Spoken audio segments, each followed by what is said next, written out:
The story begins with a doctor asking our protagonist, Taesung, how he was feeling today, while the boy thinks that every day it's the same question. Depressed, the young man replies that his legs hurt, affirming in his mind that it's always the same answer every single day. The doctor says he understands and begins talking to the nurse, while our protagonist, immersed in his thoughts, mentions that he no longer tries to figure out when things started to go wrong. The nurse starts to lead him to his room, and the boy says that when he woke up, everything was already over. After waking up from the accident, the only things left for him were pitiful glances and the monthly insurance expenses, but the worst was the cruel reality of being paraplegic and in a wheelchair. The boy's expression is completely devastated. He explains that it was an accident caused by a drunk driver who was driving recklessly. It was a painfully ordinary day. Taesung had gone to the convenience store. The young man went to buy beers and some things to eat, but there was something different about that day. We see our protagonist distractedly using his phone while a truck begins to rush towards him. The thing that was especially different that day is that he was a bit unlucky, and it cost him his freedom. Realizing the situation, the young man panics, but before he could react, the items in his hand fly into the sky and he is struck. He states that it was a tragic day that simply ruined his life, and at that moment, the nurse was helping the boy lie down on the stretcher.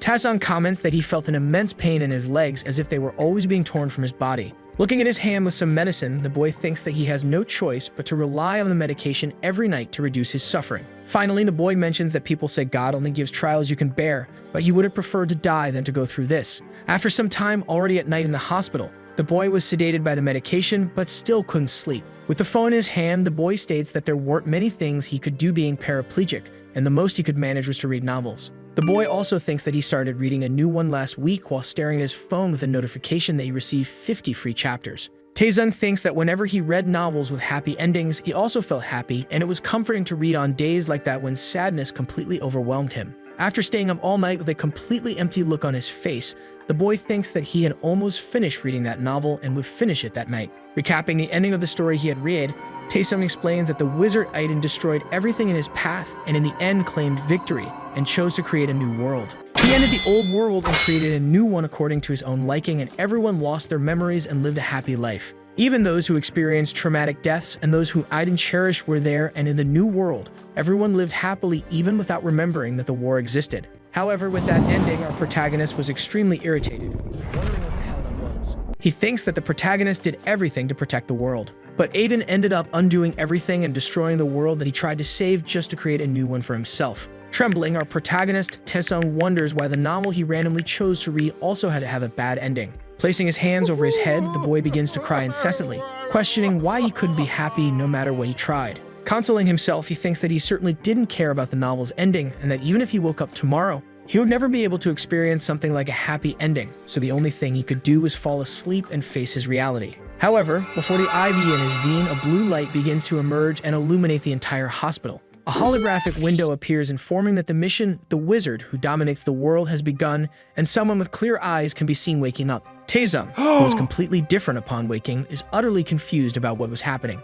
He thinks it was as if he had seen a message in front of him and wonders what that was. Looking at his legs, the boy thinks that perhaps this is a hallucination due to the pain. However, when he looks to the side, the boy starts to notice that he was in a completely different house and not in the hospital where he used to stay. Analyzing the rustic appearance of the residence, Taesung begins to wonder where he was and what that was. The boy states that he had fallen asleep in a hospital, and trying to understand more of what was happening, Ta questions if he was dreaming while he starts to search for his phone. During the search for his smartphone, the boy notices that beside him there was a pot of water, and as he looks into it, he begins to see his reflection. Sweating nervously, Taesung realizes that his face and appearance were completely different and he looked like a new person. Our protagonist starts shaking the water bucket, wanting to know what had happened to his face since this was someone else's appearance. Something even more surprising happens, and as he realizes what he's doing, the boy notices that just now his legs had moved. Several holographic particles start to appear in front of him, leaving the young man confused, and then a system screen appears with some messages. Staring at that technology he had never seen before, Taesung begins to question what it was. The system said that this was the world of the wizard who dominates the world, and from now on, our protagonist must live as the character Mord Vernars. Seeing this, the boy realizes that it was the title of the novel he was reading the night before. Moreover, Mord is a supporting character in it, and while the boy tries to understand the situation, the system states that if Mord dies, Taesung will die too. Our protagonist begins trying to assimilate everything that is happening and says that if this is true, looking at his legs, the boy remains incredulous, not knowing whether to believe it. Taesung keeps moving his legs, saying that before he couldn't even feel his limbs, but now he could even move them. And now the boy could even stand up, and at that moment, we see that in his new body, The young man had an extremely athletic physique. He can't stop sweating, thinking that he could even clearly feel the ground beneath his feet and all the sensations around him. The system reappears, materializing in front of Taesung, informing him that it is loading some information. Our protagonist is startled, and various pieces of information begin to enter his mind, along with the memories of the character Mord and all the events of the novel. He can feel all the memories of that body entering his head, and putting his hands over his hair, the boy begins to feel desperate about it all. Taesung says he could even see the kind of life Mord led and how it ended in the novel. Mord Verners, a son of the peculiar Vernars family and a warrior who in the future will become extremely powerful. He is an illegitimate son of the patriarch of the family, someone so powerful that even if the protagonist Aiden and his group fought together against Mord, it wouldn't be guaranteed that they would win. However, in the midst of a ritual to gain full control over his mind, Mord was ambushed by the protagonist and his group. And in short, he is a supporting character who only plays a supporting role. And after all this, Taesung questions why he became Mord. The screen appears again in front of him and finally informs him that Taesung must change the world's destructive fate. And with that, our protagonist's wish will be granted. Reading that and seeing the word wish, he becomes extremely interested, knowing that he could do many things with it. Our protagonist is hesitant, wondering if his deepest desire will really be fulfilled or if it's just a deception. With the system talking about destructive fate, he assumes that the hologram was probably referring to the novel's ending.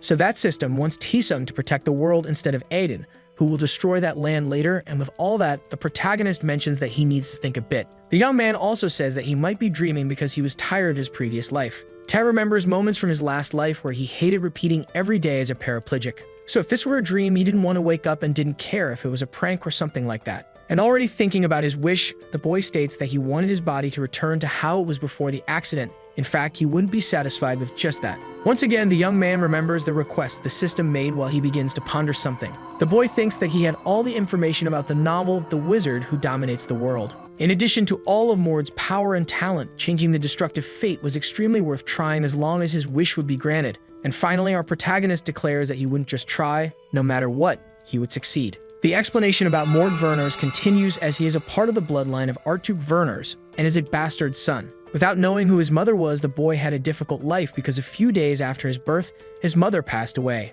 The young man began to be called the cursed one who killed his own mother and lived his life as a weakling, unable to withstand the pressure and insults from others. We then see Mord in the past with his head down being insulted by several nobles. It wasn't because he was weak or didn't know how to fight back, it was simply because the guilt of being the cursed one who killed his own mother consumed him from the inside out. But there were many things that would become turning points in the poor boy's life. Those who are of the Verners bloodline awaken their powers when they turn 15 years old. They call this awakening the awakening of divine blood, and those who go through this awakening must endure pain comparable to setting their body on fire. But after all this suffering, the person will be blessed with tremendous powers. However, for someone who was not entirely part of the Archuk's family, the chances of surviving the blood awakening were less than 1 in 5. Mord was different. The boy survived the awakening of new blood and gained great powers that made him extremely powerful. Taesung remembers the letter he received that said if he survived his 15th birthday, he should go to the Vernars family's main house. Our protagonist explains that Mord read the last letter his mother had left for him and went to where the Archduke's family lived. He agreed to undergo a test to be recognized by his father, whom he had never seen before. All of this explanation is Taesung's memories now in Mord's body. The boy thinks that according to all this, he must have arrived the day before at the Vernars' house to take the test. The boy considers that Mord is a supporting character in the novel, but Artuk Vernars is the antagonist of the story, and so the young man says he knows a lot about that family. This family already has several direct descendants, so it would be difficult for Mord, a bastard son, to be accepted by them as they would despise him. But growing up without parents made the supporting character full of a desire to be recognized as a son of the Archduke. However, his father only wanted to use him. Having managed to survive the awakening of new blood made the boy so strong that even the protagonist would struggle in a fight against him. Since the supporting character didn't show all his power in the novel, Taesung sees this test as an opportunity to see the true potential of his new body. However, diverting his attention, a bearded man enters the room, calling our protagonist and asking if the boy had forgotten what day it was. Taesung thinks that this guy, according to Mord's memories, is an instructor named Todd, and he is the one who will personally oversee his test.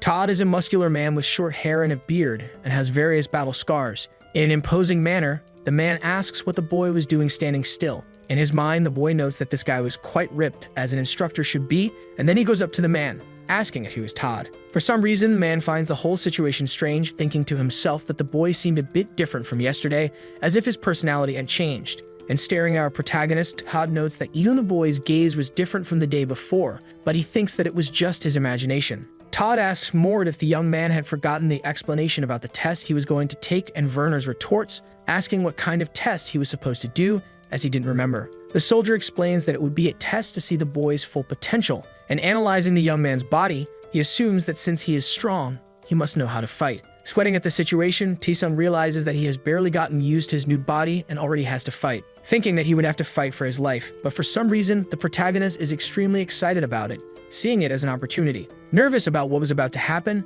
Taesung states that he wanted to test his powers, and this would be his first chance to do so. After a short period, we see the boy walking behind Todd through a forest. The instructor asks if the protagonist had also forgotten what he explained yesterday. But Mord is confused, and Todd explains that he had already mentioned that the boy should not claim to be Archduke's son. Our protagonist then confirms that he understands. Mord thinks that Todd was talking about the unwritten rules for bastards, but it didn't make sense to follow them since rumors were already spreading everywhere. And there are rumors that even the Archduke had already met Mord before, and soon everyone will discover who the bastard is that will become an official warrior. Several muscular students are also standing nearby, and Todd begins to approach them, saying that he had already arrived and noticed that everyone was already there. Werner stays silent, observing the situation, and one of the other students questions if that's the newcomer who will be tested that day. Meanwhile, Mord thinks that the other students seem too young to be ordinary trainees and are probably unofficial warriors. Todd says that he was already assuming that our protagonist knew how to fight, commenting that the way Werner's fights is different from common warriors.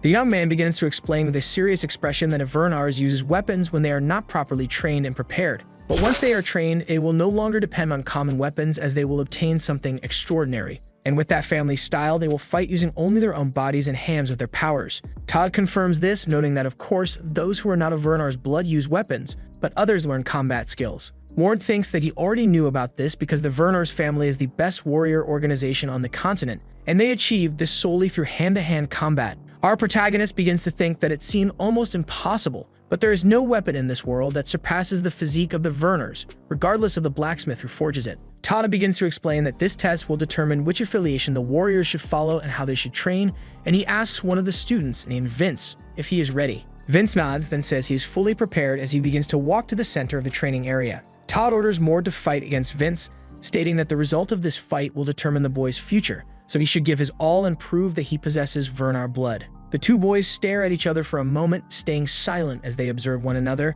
and Vince begins to analyze his opponent. Vince questions Mord if the young man is sure he is 15 years old, as his face does indeed look like that of a 15-year-old. However, something seemed off considering how large the boy is. Vince wonders who the boy's father could be, mocking him afterward and calling him to fight. Taesung thinks to himself that he knew there were other bastards there besides Mord, and it seems that his father wasn't the only Archduke who strayed, asserting that he needed to focus on the fight, because only with power and brute strength could he achieve freedom, and power is very important in that world. And although it's appealing to think about living a calm and simple life far from there, he believes he had no choice in the matter, as he knows what will happen in the future of that world. Werner gets into a fighting stance, commenting that he would have to prove his abilities right there in front of everyone. Quickly surprising the blonde boy, our protagonist charges at him, ready to throw a punch. With a surprise hook, Vince manages to dodge just in time, feeling a bit shocked and surprised by that sudden move. The boy starts sweating, thinking that he didn't know Mord knew how to fight, but apparently the boy had some idea of how to. Taesung begins to spin, affirming in his mind that he was more agile than expected, and he thought that the boxing he learned when he was younger was paying off. He learned this fighting style just to pass the time, but it was better than nothing. So with his spin, the boy takes the opportunity to land a kick against his opponent Vince. The blonde manages to defend with his guard, however, he is thrown far away and barely manages to stop himself. Irritated, the boy admits that Mord was extremely good at fighting, and stands up again. The young man tells our protagonist that he was lying when he said he didn't know how to fight and was probably trying to take advantage of that. However, Taesung seems not to understand and says there's no reason to lie. Still, Vince insists that Mord was lying, judging by his stance. Mord, surprising everyone, replies that he just needed to copy what others do, and hearing this, the blonde boy becomes extremely irritated for some reason. Silently, he charges at his opponent with some greenish energy in his hand, leaving our protagonist startled. One of the other bastard sons questions why Vince is using mana, asking him to stop, but the instructor interrupts, ordering the two to continue fighting. Even so, the student remains extremely concerned about the situation, fearing for our protagonist's life, but the instructor insists once more, telling them to let the two fight. Mord is impressed that his opponent is using mana against him. However, despite this, the young man takes a fighting stance without hesitation. Vince, extremely irritated, questions how that bastard dared to insult him. The young man says that from that moment on, he wouldn't hold back anymore, so our protagonist should be happy with the lesson he was about to learn. However, even with Vince's mana-infused punch, Mort easily sidesteps and dodges the attack. Vince is extremely shocked and worried, questioning how that boy managed to dodge the attack and how a novice like him had such skill. Our protagonist was about to say something, but Vince continues questioning how that bastard could so easily predict mana combat techniques, and Mort turns, looking at Vince. The boy finishes his sentence asking if now it was his turn while starting to conjure various mana particles around his hand. Then he suddenly disappears. Vince thinks it's impossible, raising his guard and noting that he spent years training his mana combat techniques, yet he was struggling against a novice. At that moment, Werners lands a solid punch to his opponent's stomach, causing Vince to groan in pain from the blow. Vince faints and is thrown far away with extreme ease. All the other bastards and even the instructor are shocked by the scene, unable to believe what they were seeing. Todd thinks that he had imagined that this kid was just a novice, but he sent a warrior like Vince flying. Staring at Mord's back, the instructor states that the boy was extremely incredible and impressive. After practically defeating his opponent without giving him a chance to retaliate, our protagonist begins walking toward the boy who was lying on the ground. Mord stops in front of Vince and stares at him without saying a word for some time. The boy thinks that it would have been much worse if he hadn't dodged Vince's last attack, also stating that he now understood how to use that power. However, the blonde, who is sitting on the ground, starts making some movements with his hand clenching his fists. Mort takes a combat stance, questioning the blonde if he could still stand after taking a blow like that, highlighting that warriors are different. Tessa notices that even though Vince is nearly unconscious, his opponent is about to do something, and the boy is surprised by Vince's determination. One of the students questions his instructor about how Vince was defeated by a novice with just one blow, and everyone wonders where that boy came from. Mort turns to his instructor and says that he didn't know how to control his strength, so he was afraid of killing his opponent if he continued the fight. Todd gets lost in thought, stating that Mord was just a student while he was an instructor. The man thinks that the purpose of an instructor is to measure the potential and power of those being tested, pushing them to their limit, and a test taker should not be able to defeat an instructor. However, he didn't know what would happen if that fight between the two took place.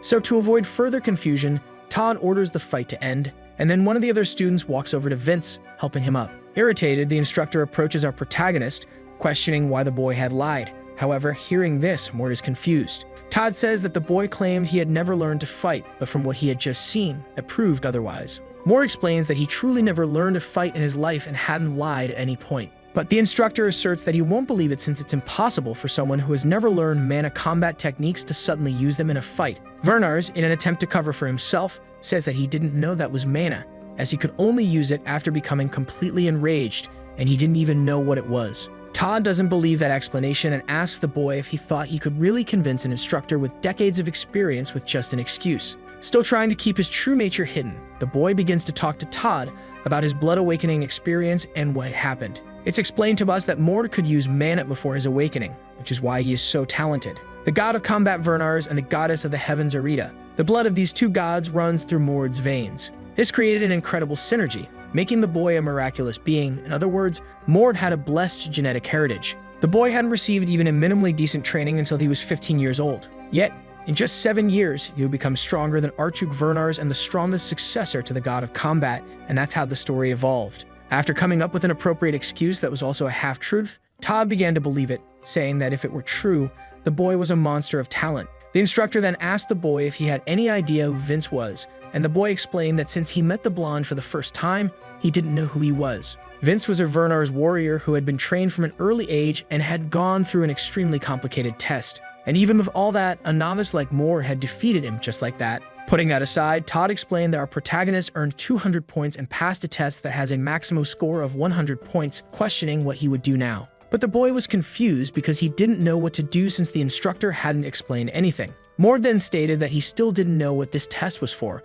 and his instructor began to explain that the test was to define the level he was at. The Archduke Werners family has 3 basic levels for warriors. If you meet the requirements of each level, you move on to the next, and if you pass the test of the final level, you could be classified as an official warrior. The catch was that these tests were extremely difficult, and many saw it as an impossible mountain to climb, and Mord understood what he was saying. The boy asked his instructor Todd if he could place him at the first level, and the man was extremely confused. Mord said he needed to learn about mana combat techniques from the basics and wondered if they taught that at the second level as well. Todd replied that they didn't, and our protagonist asked if he could move up a level whenever he met the requirements for each one, and Todd confirmed, still puzzled by that decision. Despite all the options available to him, Taesung still preferred to start at the first level, saying this with confidence. Todd just stared at the boy, thinking that he was really serious, and since he was just a bastard, he thought this was the best option for him. The man turned around, agreeing, and said that it's not like he could give special treatment to the boy just because he had defeated a warrior. Then before leaving, the instructor said that the classes for the day were over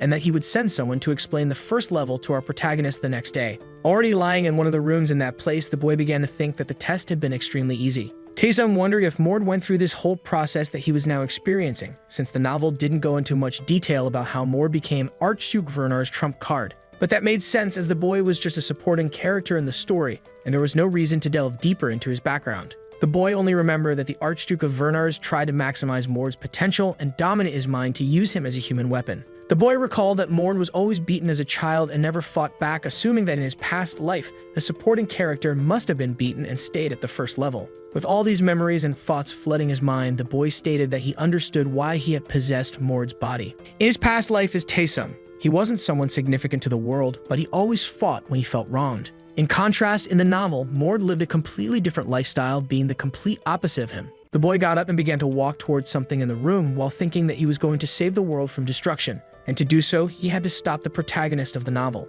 The one who gathers the world fragments, which are like puzzle pieces containing the essence of this world, can be called the supreme god or the wizard who dominated the world. Just like in the title, the great wizard Aiden manages to gather the fragments and become a being who dominated the entire world. However, at some point, this corrupted him, and with it, he brought destruction to the world. Aiden not only killed his enemies, but also killed his own allies, and the novel depicts the struggle between Aiden and his enemies to become the world's destroyer. The next day, watching the sunrise, the boy thought that he would stop Aiden, no matter what it took. Because this might be the last chance for him, Taesung, and now he will live as Mord instead of his former self. The Vernars family governs the Archduchy of Vernars and is renowned worldwide in that world. The castle of Vernars, the heart of the nation, is as luxurious as other royal castles. But what sets it apart is the warrior training center, located outside the castle in the 3rd region, which is extremely massive. In a carriage speeding toward a certain location, someone informs the protagonist that from that day forward, he will stay in the 1st level dormitory. Mort thinks that the training center seems much larger than the campus of most universities in his world. However, that was the least to be expected. A loud noise of warriors dueling can be heard nearby, and immediately, our boy becomes alert. A person beside him explains that this is probably the 3rd level training center, and Mort asks if that noise indeed came from a group of trainees. After receiving a yes, the boy thinks that even though these people came from 2nd level trainees, they clearly managed to surpass human limits. Moreover, Vernar's warriors are known for their ability to merge various powers into one. The same man who had previously explained things to Mord says that they will soon arrive at the 3rd region and that the boy's instructor is waiting for him. After stepping down from the carriage, he thanks the person who brought him, and looking to the side, the boy notices that another large man is the 1st level instructor. A large and muscular man with black hair introduces himself as the 1st level instructor, Hayes, and he asks the novice to call him Instructor Hayes. Mord does as instructed, calling him as requested, and immediately after, the instructor questions if the boy's name is Mord and assumes he must have done very poorly on the test to be there. Surprising the instructor and leaving him shocked, the bastard replies that he defeated Vince in the first test, and Hayes questions if he had really beaten a warrior.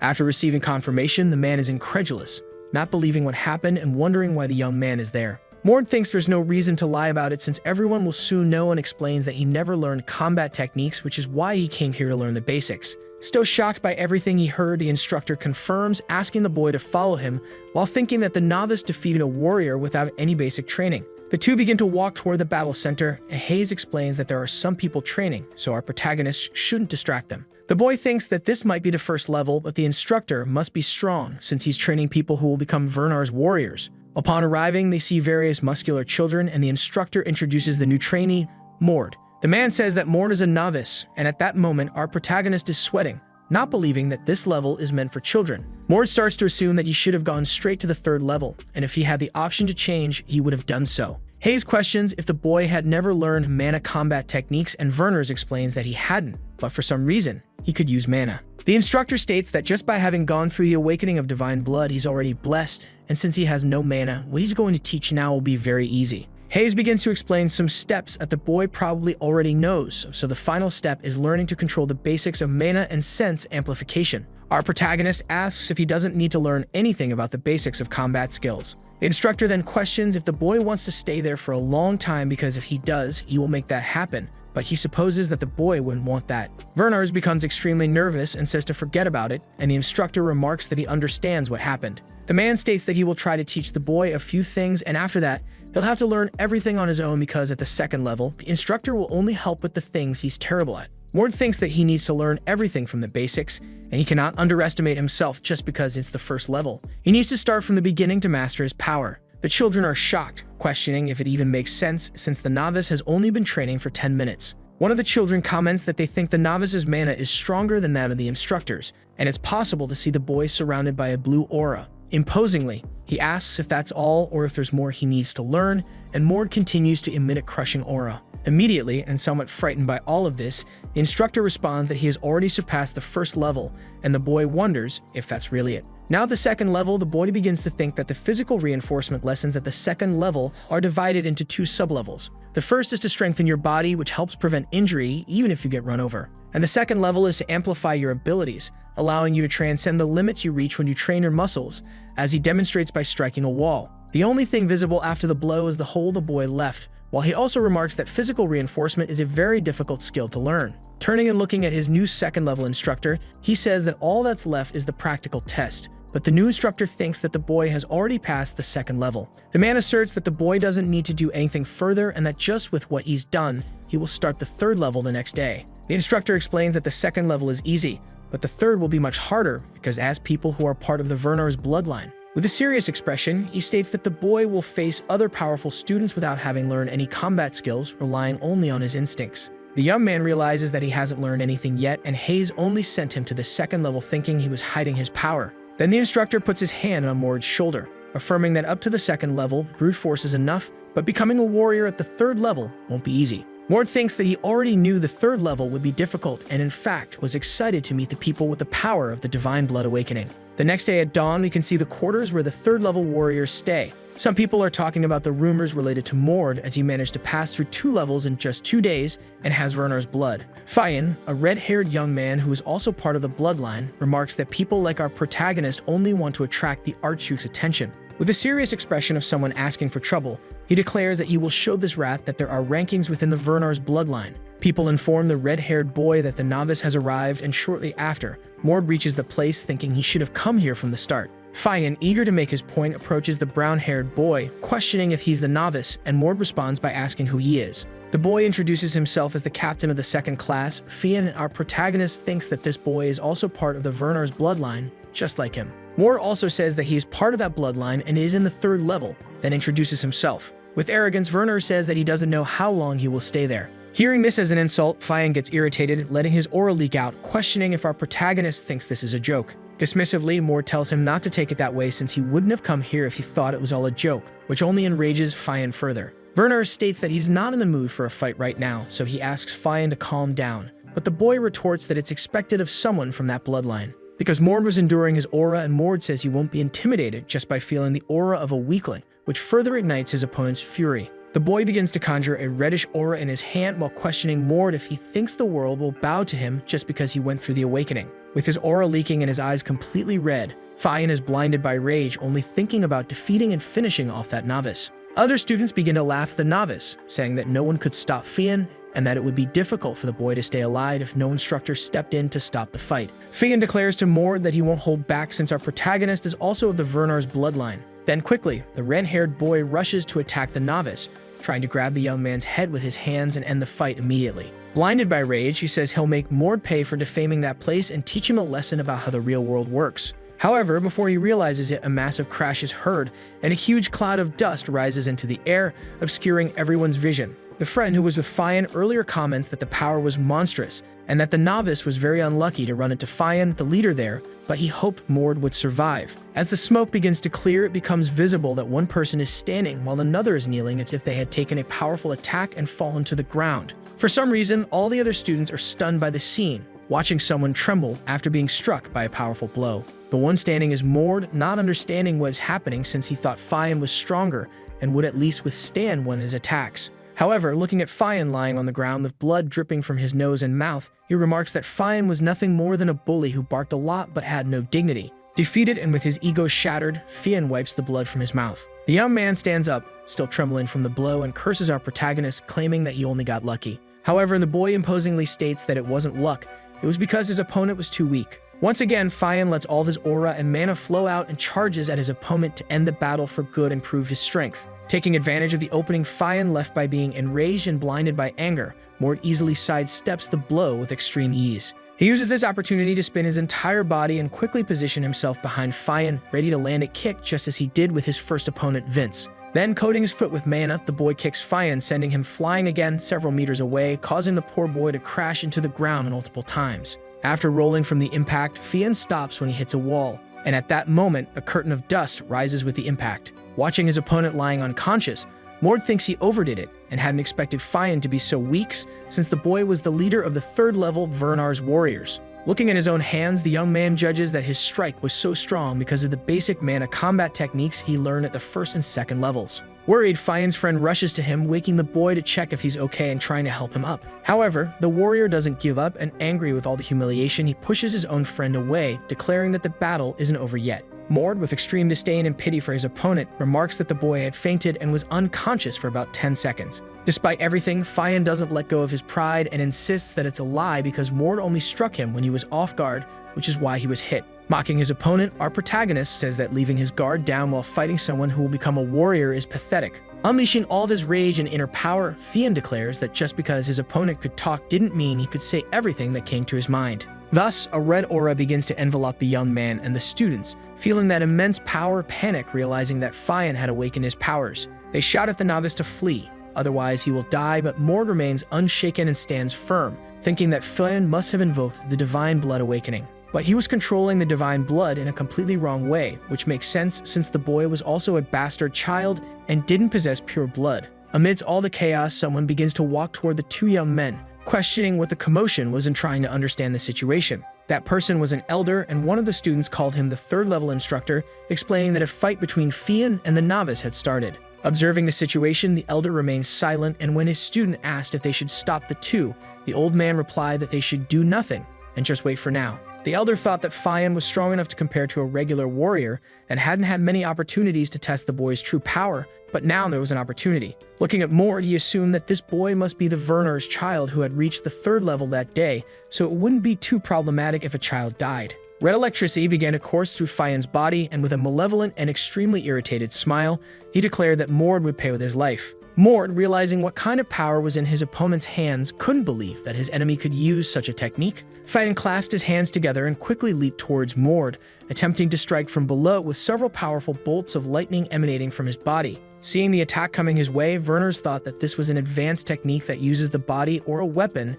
as a vessel to create a powerful magical form. The name of this power was Body Impulse, and finally, Fian landed on the ground, almost hitting Mord, who barely managed to dodge the attack, avoiding being struck. The powerful blow hit the ground, causing the entire area to emit a massive rumble and begin to crack. Seeing the sheer force behind his opponent's strike, Tae-sun thought it would be bad if he were hit squarely by that attack. But using his new power, Fian quickly approached our protagonist, telling him not to dare run away. And once again, he conjured several bolts of lightning in his hand, charging at the boy to end his life for all the disrespect he had shown. Before Fian could even react, he was quickly struck by a blow to his face, leaving him surprised. With blood once again flowing from his nose, Fian was incredulous at having been hit so suddenly, but he remained determined. A flurry of attacks followed, aimed at Mord, but the young man managed to dodge and counter every one of them. Even with his new power that allowed him to endure more hits, Mord was able to evade all of Fian's strikes without even using his divine blood. The students noticed that the novice wasn't taking any hits, but also commented that Mord's attacks didn't seem to affect Fian,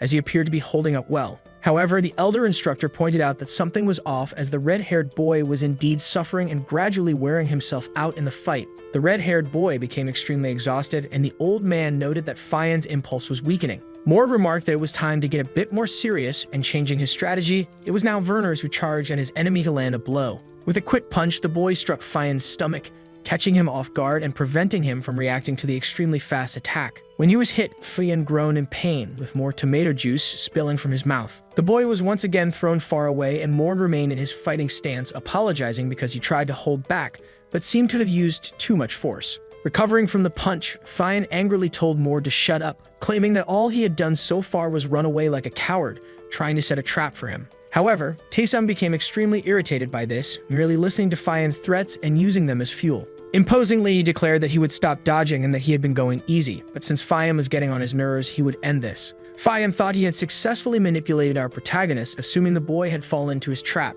He then charged once again at his enemy, telling Mord not to regret it after being defeated. For some reason, the boy simply stared at the powerful punch coming his way, doing nothing to dodge, just as he had said. With the impact of the blow, numerous mana particles were scattered throughout the area, creating a brilliant light. When the students could see again, they realized that Mord was holding Fian's arm. The boy explained to his opponent that impulse doesn't work when your enemy is stronger, so Fian's attacks were nothing because Mord was stronger. Also invoking a power in his hand, but now with a bluish aura, Mord concluded by saying that this was a great lesson. Fian, filled with desperation, realizes that a user of impulse is supposed to always win against someone who doesn't have that power. It's common sense. But this guy Mord had changed everything. The last thing the red-haired boy sees is a punch coming straight at his stomach, and Fian thinks he never had a chance of winning. Once again, he's thrown back, groaning in pain, and soon after, the boy rolls across the ground, already defeated. Finally, he crashes into a wall, raising his hand as if to say something, but before he can utter a word, he collapses unconscious, unable to withstand the impact of the blows. The instructor, shocked, wonders where a monster like Mord came from, as a bastard child had defeated Fian without even using impulse. Watching the scene, he mutters that he has trained many Verners, but he has never seen a bastard child so talented. Mord had managed to close the gap between himself and someone of direct lineage. Mord turns, asking if anyone else wants to fight him, and finally the instructor comments that the boy is only 15 years old and already this strong, which means he's a monster. Daisley begins to leave the area, instructing his students to hurry and take Fian to the medical center, and one of them acknowledges the order. He thinks that if he doesn't do something about this, the chain of command here will crumble. And no matter how talented Mord is, it doesn't change the fact that he's just a bastard child. Imagining Mord as a small puppet, the old man concludes that he needs to find a way to control that boy at all costs. Our protagonist begins to explain that Fian was seriously injured in the fight yesterday and that he has to stay in the medical center now. Because of the blows he received, the boy fell into a coma and hasn't woken up until this very moment. As a result, Mord was placed in solitary confinement for 4 days, during which he spent time reading some combat tactics in a book.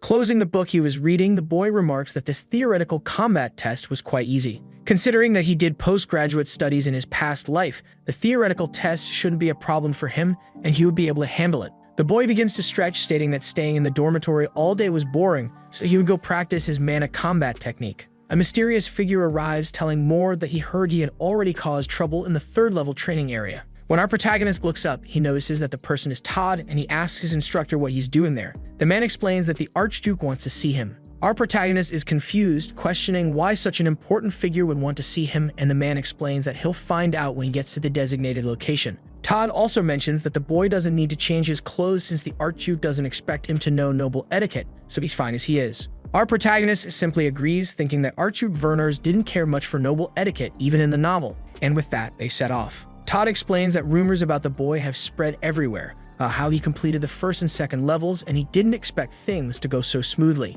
He also mentions that he thought the boy was very smart, and that he's sure others think the same. Mord doesn't understand what his instructor means and asks what he's talking about, to which the man replies that it was all a plan to attract the Archduke's attention. However, surprising him, Mord denies it, saying that he wouldn't risk his morals just to gain the Archduke's attention, since if he wanted attention, he could just become a powerful warrior. Todd thinks the boy isn't wrong and that this is better than the things he has done so far. He then explains to his student that the Archduke received a report about what happened and became interested. Taesung remarks that defeating a Vernars would indeed attract the Duke's attention, so he wasn't surprised by this. As they approach the Archduke's training area, Todd advises the boy not to do anything wrong. After stepping down from the carriage, the two observe a battle taking place nearby. Our protagonist's father is surrounded by a pink mana shield while several warriors attempt to attack him. He looks at the man with long hair and a beard, identifying him as Archduke Werners, and notes that the aura is powerful and the man even resembles a muscular giant. The warriors surrounding Werners quickly move in to break the barrier that protects him. Everyone strikes the shield immediately. However, despite the cracks forming, no one manages to break it. Seeing that his guest has finally arrived, the Archduke says that it's enough and begins to do something. A spiraling sphere starts to form in his hand, absorbing the surrounding mana particles, turning a deep red. Suddenly, what was a small marble-sized orb transforms into a large soccer ball in Werners' hand. The enormous sphere rapidly evolves into a powerful and gigantic magic orb that begins to draw everything around it toward itself. For some reason, upon seeing this, Mord seems to recognize the ability, and then Werners prepares to conclude his attack. The boy explains that this is a powerful ability that absorbs both physical and magical attacks and converts them into a shockwave that throws enemies away. The massive magic sphere that was once gigantic concentrates in the palm of Vernar's hand, and the man launches it at his opponents like a burst of energy. The blast creates a massive crater in the wall, and a curtain of smoke rises as all the other adversaries are flung back. Seeing this, the boy thinks that the god of combat's reflector is the name of this ability, and he believes it's still being developed by his father Vernar's. After launching the attack, the man considers that it's still not enough, and our protagonist concludes that even in its incomplete state, the ability is already incredibly powerful. Turning to face the instructor and his son, the Archduke apologizes for making them wait, and the two quickly kneel, bowing before the Lord. The man walks over and Mord, saying that since he called the boy there, he doesn't need to follow etiquette and can stand. In front of his son, the man appeared as a giant towering over him. He then says he heard that the boy did some interesting things at the training facilities. Grabbing his son's chin, he asks who the boy's mother was, and the boy explains that her name was Reina. The man states that he remembers her and notes that our protagonist seems to take after his mother more than his father, then asks if the young man has already gone through the blood awakening. Vernars also mentions that he heard Mord defeated an impulse user using only body reinforcement and wanted to see just how strong his son was. Suddenly, the Archduke shouts for someone named Kessner, and a young man appears behind him, addressing him as Your Majesty. The father of our protagonist states that he wants this Kessner to fight against Mord, and the boy questions whether it's really necessary to fight a young man. Hearing this, the man says that this is his son who recently arrived, and he wants to see how strong the boy is, so his subordinate shouldn't go too hard on him. Looking at his opponent, Mord realizes that he is one of those who were training with the Archduke earlier, and Kessner asks the boy to follow him to the duel arena. He informs the young man that he could use any weapon and that he would wait for the boy to choose. However, Taesung says he doesn't need one. Getting into a fighting stance, Mord explains that he never learned to wield a weapon, so he'll only use his fists. Kessner lets out a small chuckle, underestimating the boy and asking if he's really serious. Immediately afterward, he charges at Mord to attack him and see what the boy is capable of. He throws a strike at the boy, but the young man easily manages to dodge it. In his mind, Mord thinks that his opponent is fast, which is expected of someone close to the Archduke. Kessner comments that the boy dodged without using mana, getting excited. A barrage of blows begins to come at Mord, who tries to defend himself but quickly realizes that this opponent is on a completely different level compared to Vince and Fian. After this sequence of strikes, the boy is thrown back and barely manages to stay on his feet, still alive in the fight. Kessner begins to emit his aura, which is ablaze, saying that he likes the way our protagonist fights because even when cornered, he wasn't giving his all. Mord starts to sweat from the heat he's feeling, thinking that his opponent is using mana, and judging by the strength, he must be of the Vernar's bloodline. The boy also acknowledges that now that he thinks about it, he has never fought with everything he has while observing his opponent walking towards him. The young man begins to summon his mana as well, stating that since his opponent is someone from the Archduke's entourage, it should be worth it to give his all, so he won't hold back. A powerful and brilliant blue energy begins to emanate from Mord's body. The auras of the two extremely powerful opponents clashed like a battle in the jungle. The Archduke was impressed by what he saw, and Kessner couldn't believe that this was the mana of an apprentice. Taesung thought that Mord probably never maximized his potential since he grew up hearing people call him the cursed one who killed his mother. The boy likely never had the chance to use his full power due to the guilt he carried on his shoulders. Now in battle stance, the current Mord begins to think that this time would be different because he was going to do this for the Mord who never got to unleash his true power. With a serious expression in his fighting stance, Taesung starts to provoke Kessner, asking him to come at him. Kessner laughs, confirming, and quickly, with all the speed and explosiveness, charges at Mord, saying he's going to teach him a lesson. Mord manages to defend himself with his arms, preventing his opponent's attack from reaching his face. Kessner admires his opponent, saying he understands why the Archduke is interested in the boy because the rumors were not false. But all of that was useless, so with one fist still pressing against our protagonist's guard, the man unleashes an unknown attack. Once again, Mord is thrown back, thinking that he was sure he blocked it, and assumes that it must be a technique that doubles the attack's impact. Kessner doesn't give him a chance to breathe, affirming that the boy still has a lot to learn, and quickly charges at him again to end the fight. Before Mord could think about how vast the power gap between them was, he was struck by a powerful blow to his stomach. The boy is slammed into the wall, feeling the impact of the punch and spitting out some saliva. Kessner gives a small smile, stating that he hasn't even started yet, so the boy better not disappoint him. As the dust clears, the Archduke's subordinate knight starts to mockingly ask if that was all our protagonist had. Still hurt from the attack, the young man tries to stand up, acknowledging that there's a huge difference between them, even without the man using impulse. As he struggles to his feet, Mord wonders if he should use the power of divine blood, but he dismisses the idea, realizing that if he did, his opponent would likely do the same. Kessner starts to get irritated, saying that the boys seem to be overthinking things. Mord remains silent, groaning in pain and wiping the blood from his mouth caused by the blow. When he doesn't hear a response, Kestner becomes even more annoyed, stating that if the boy won't fight with everything he has, he'll force him to do so, charging at him again. Kestner notices that the young man is finally about to fight seriously, and our protagonist raises his hand to strike him. However, the man easily dodges, forcing the boy to punch the ground instead. Pleased and excited by the battle, he says this is what he wanted and immediately goes on the offensive again. Preparing his punch, Mord thinks that he didn't want to show everything he was capable of just yet, but getting beaten up was boring, so he decided to hit back. A sincere exchange of blows between the two begins, with punches almost impossible to see. After trying to land a direct hit on his opponent, Kestner dodges the blow and comments that the boy made too many unnecessary movements.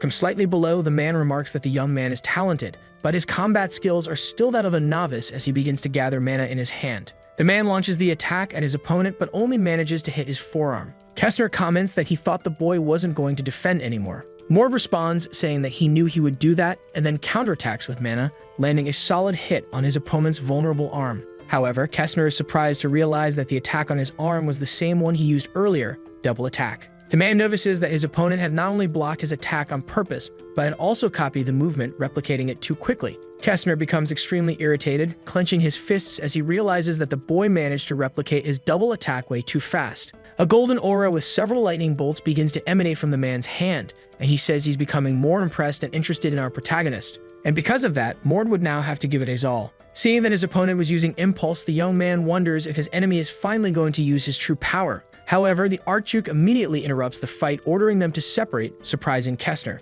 The elder tells his subordinate that what they had done was enough to test Mord's strength. He begins walking towards his son, remarking that it's incredible to see the young man at this level, especially since he just went through the Blood Awakening. However, cutting short the moment of pride, the Archduke comments that there's something else he wants to see and begins to prepare a burst of energy in his hand. The protagonist realizes that it's an impulse sphere and wonders why his father is suddenly using it. Immediately, the boy puts his hands forward, trying to absorb the attack to avoid his death. In his mind, the boy curses Werners while questioning if his body can withstand this force. Trying to push beyond his limits, the young man declares that he won't use his secret ability and will endure it with just his body. Memories of the battle against Fian come back, and the young man comments that he only managed to block the impulse because he was stronger than his opponent, so that wouldn't work here. However, if he used impulse as well, he could block it, and quickly the boy invokes a white aura in his hand, stopping the attack. His father smiles, and Todd is stunned, stating that it's impossible because our protagonist just went through the Blood Awakening. Seeing all the blue energy flowing from his student, the instructor questions how the boy is already able to use that ability.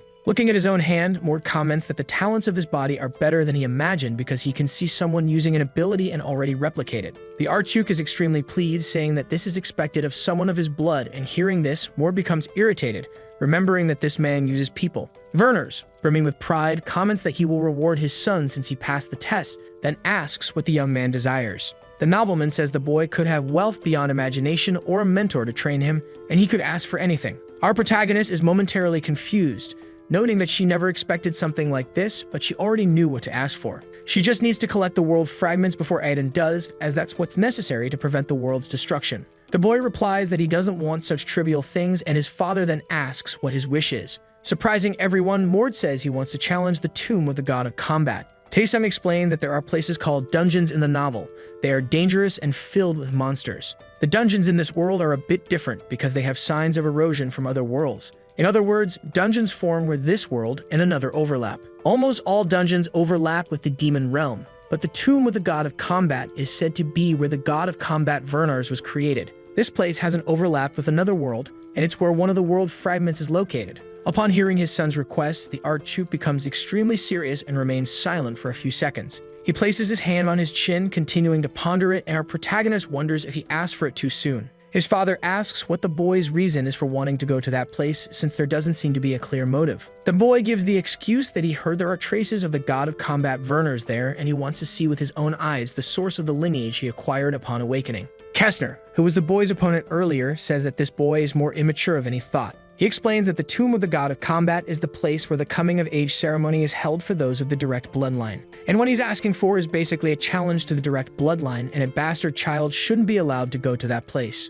Unexpectedly, Werners agrees, and Kestner questions why his master would allow it, but the Archduke says he already knows what his subordinate is thinking. He explains that there have been many instances where someone outside the bloodline went to the dungeon for the sake of an expedition, and this has happened in every generation. Werners asks if his subordinate also wants to go. However, the man says nothing and remains silent. Werners thinks that Kestner has lived a miserable life just for being a bastard child, and he's sure that both Mord and Kestner also want to taste the privileges. However, he tells our protagonist that it's too early for the boy to go, but he'll give him a chance when he becomes an official warrior. Clenching his fists, Mord thinks that becoming an official warrior isn't too difficult, but he needs to be faster than the protagonist of the novel Aiden and obtain the fragment from the tomb of the god of combat. With confidence and hope for a promising future, the boy confirms to his father, stating that he understands. Kestner, who had just fought against our protagonist, watches the boy leaving with his instructor, remaining silent. The blonde man asks his master if the boy's name was Mord. However, ignoring his question and surprising him,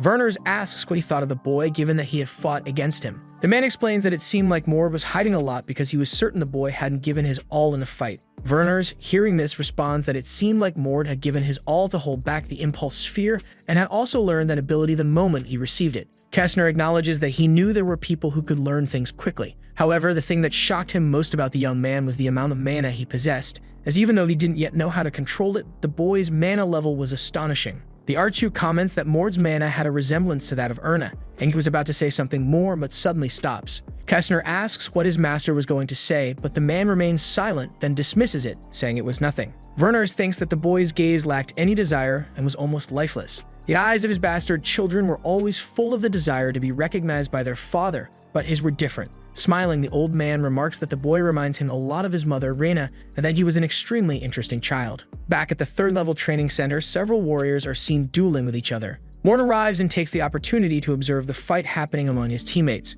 The young man thinks that he nearly died of boredom over the past 4 days, but now will finally learn something useful and worthwhile. He turns his attention to a conversation where a background character mentions hearing that the Werners are going to select 5 of the bastard children to challenge the tomb of the god of combat.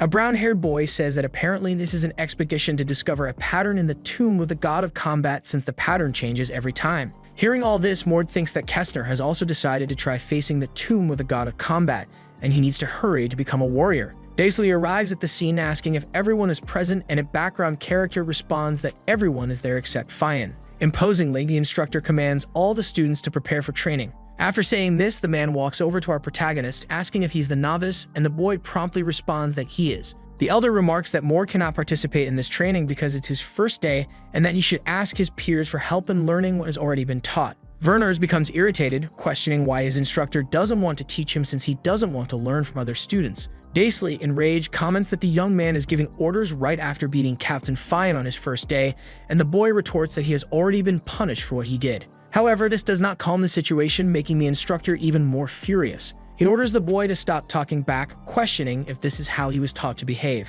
Mord maintains a firm expression, saying that Daisley shouldn't misunderstand since he's only speaking the truth, and it's the instructor's duty to listen. The instructor cannot tolerate being answered back and, consumed by fury, strikes our protagonist. After Mord steps back slightly from the blow, the old man seizes the opportunity and grabs the boy by the collar, calling him a brat and asserting that he's giving him an order. The instructor orders the boy to run laps around the center until the training ends and expects him to maintain a high speed while paying attention to the lessons. With this, the instructor begins to laugh with a psychopathic expression, stating that the boy will be punished if he fails to answer any questions. Mord tries to restrain himself but lets a bit of mana leak out as he clenches his fists in anger at the humiliation he's experiencing. Seeing this and realizing that once again his authority is being challenged, the elder loses control. The old man thinks that this brat dares to disrespect his authority as an instructor. This was unacceptable, and then the old man struck our protagonist again while saying that he was mocking his own instructor. Mord became extremely furious but tried to contain his anger, and at that moment, the old man began to lecture him,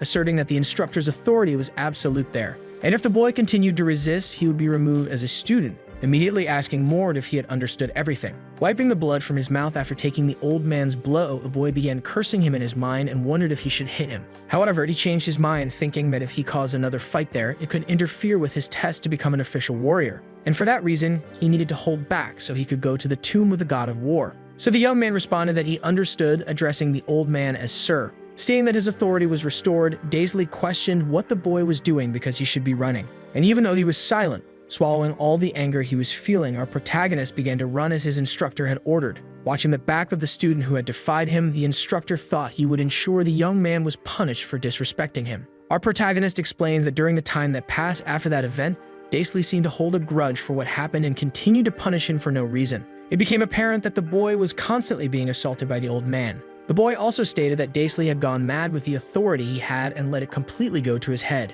If he felt that his authority was being even minimally threatened, he would punish anyone verbally and physically without feeling pain or remorse. And he always imposed punishment in the form of training for all the students. And because of that, no one could resist since it was something he could do. This was how Daisley governed that place, the third level of the Vernar warriors. After a few days, Mord could be seen doing an exercise using only one finger. However, even then, the instructor kept complaining, questioning if he was disobeying his own instructor. The young man thought he knew why his instructor was doing that, as it was just because Mord had used mana in front of the other apprentices that time. Seeing that he wouldn't get a response, Daisley left in anger, realizing that the boy wouldn't answer no matter what he asked. But the man stated that the boy should remain in that position until the end of the day, and if he moved a muscle, he would be punished again. While doing the exercise, Mord thought he held back because he believed the old man had something valuable to teach, but it seemed he was just passing on mediocre training. Inside his quarters, Daisley was sitting, thinking deeply, resting his chin on his arm. The man cursed Mord, wondering how that brat dared to talk back to him,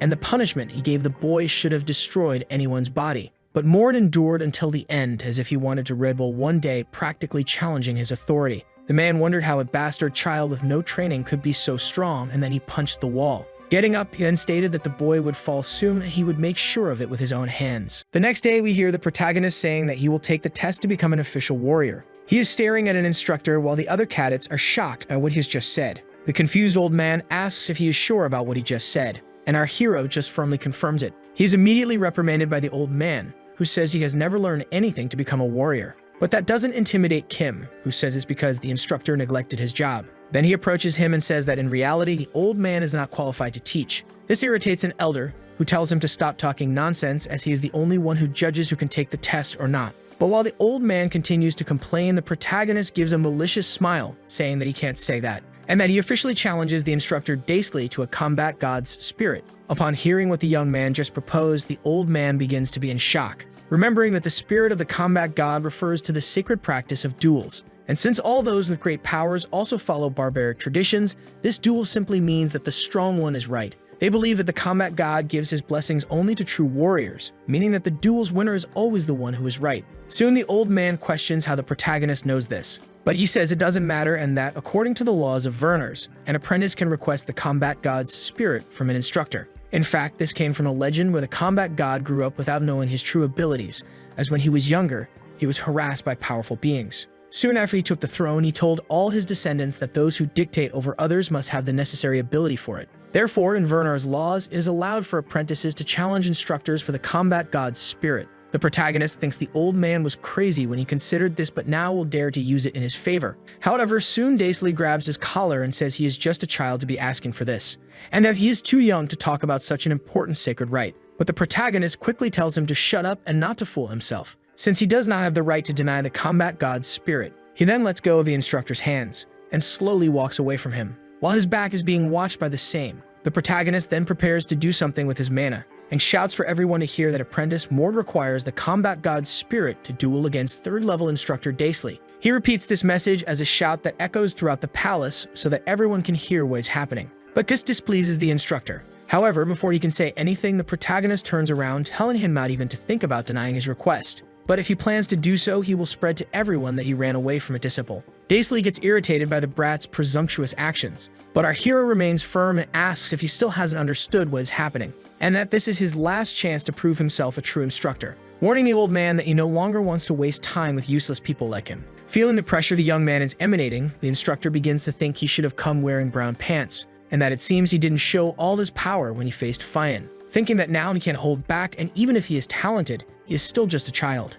Daisley then says that he will regret acting like this and begins to prepare the day of the duel, but before he finishes his sentence, he is interrupted by the protagonist, who explains that the challenger is the one who chooses the time and place, and that the duel will be held in the same place in 1 hour, since he doesn't want to waste time with useless people like the instructor. And as he begins to walk away, he says he won't stop him if he wants to flee, completely scaring the instructor, who wonders where this psychopath came from. A little further from the training ground, the protagonist's shout echoes, making the blonde man standing by the window curious about an apprentice requesting the combat god's spirit against an instructor. The man knew he wasn't an ordinary child, but he never imagined he could entertain him in this way. Soon he calls his servant, who promptly responds, and says they will go to the third-level training center. Then we discover that the man is the one he faced a few days ago. Heading to the training center, we notice a lot of movement with two other people in the middle of the hall. The protagonist seems very calm while the people around wonder if this is the guy who requested the combat god's spirit. Then we also see instructor Daisley, fully prepared and equipped with weapons, shields, and even armor.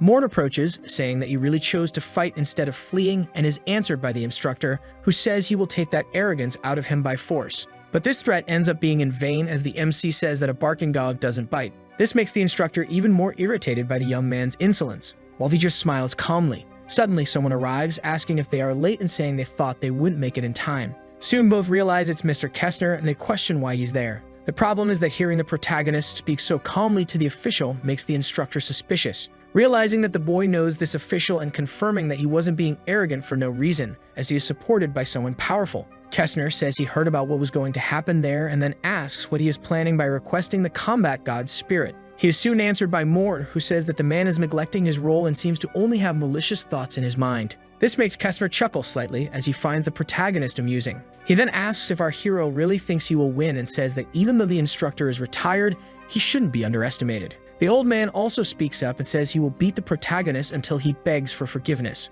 but that the fight shouldn't start yet since the witness he called hasn't arrived. However, Kessner quickly asks the instructor if he could be the new witness, as the other hasn't shown up yet. Upon hearing that, people in the training center start wondering why Mr. Kessner wants to be the witness for this boy. Even the instructor is confused and is asked by the blonde man if he thinks he's not qualified for the role. This startles the old man, who quickly backtracks, saying that Kessner is a busy man and so on. But hearing the man address him informally, the blonde man questions whether the instructor is disrespecting him and warns not to confuse respect with weakness. This makes the old man apologize and bow his head quickly. But of course, someone as proud as he is wouldn't be happy about being humiliated. The protagonist then apologizes for interrupting and says it's almost time, prompting Mr. Kessner to ask what he's talking about. But he soon understands the situation and wishes the boy good luck, hoping he didn't come all the way for nothing. Mord then tells the instructor that it's time to start, and the old man, still angry from being humiliated so many times, also wishes to be in the fight. He says that the protagonist managed to surpass Fian's momentum with just his body reinforcement.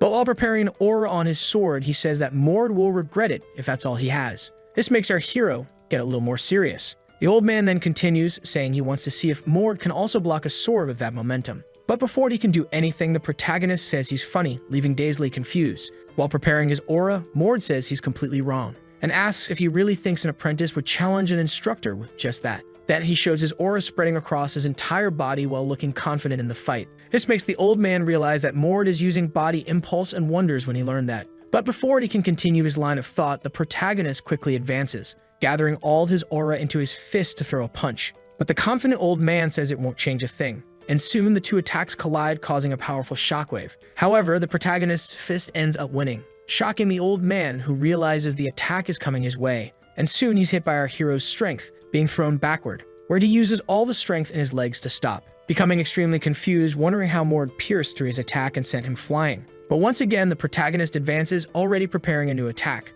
This time, it's blocked by the instructor's shield. He admits that our hero is good, but that he won't be able to defeat him with those skills. Soon, Mord notices something coming his way. Then the instructor uses his impulse on the shield, sending a wave of mana that throws our MC backward, as he says that despite being strong, he still lacks experience, and that he has no deep knowledge of mana techniques. That's why he is too young to fight someone like him, who carries great experience, attacking our hero, who barely manages to dodge. But his dodge wasn't perfect, and a small part of his cheek ends up getting cut. Realizing the situation is getting worse for the protagonist, the instructor says that he has survived many battles and near-death situations, so someone as weak as him daring to challenge an elder is practically a death sentence, and that he is not a bastard child like Mord, who could be underestimated. With the last attack, the instructor throws the MC far away. He manages to stay on his feet, but is now much more cautious. He knows the old man is right about having more experience, and the blonde man watching the fight says that although the boy is talented, his combat skills are still those of a novice. If he loses here, he will have to leave, and that's exactly what Daisley wants. So he wonders what the young hero will do now. Back in the fight, the instructor asks if a cat got the protagonist's tongue, but Mord just approaches, saying that even though the instructor is a jerk, his skills aren't bad, impressing the old man with his arrogance. Even so, Mord remains cold and says that if the instructor thinks he will lose, then it's clear he's an unqualified instructor. But the old man just laughs, saying he will train him right here and now. However, the MC says that's impossible, startling the elder, who wonders where all this energy came from. Looking closely at the protagonist, he notices some changes in his physique, in addition to the aura emanating from him. When he realizes that the young man now has completely white hair, the instructor instantly knows he has lost, since his divine blood has been unlocked. Our hero just opens his eyes, determined to finish off this old man. And as he approaches, the elder is now absolutely certain that he should have come to this battle wearing brown pants. Mord says this is the first time he's fought like this, and he doesn't think he will be able to hold back, so it's better for him not to be resentful when he dies and becomes a ghost. After going through the divine blood awakening at 15 years old, those who belong to the Vernar's lineage can use the powers of divine blood.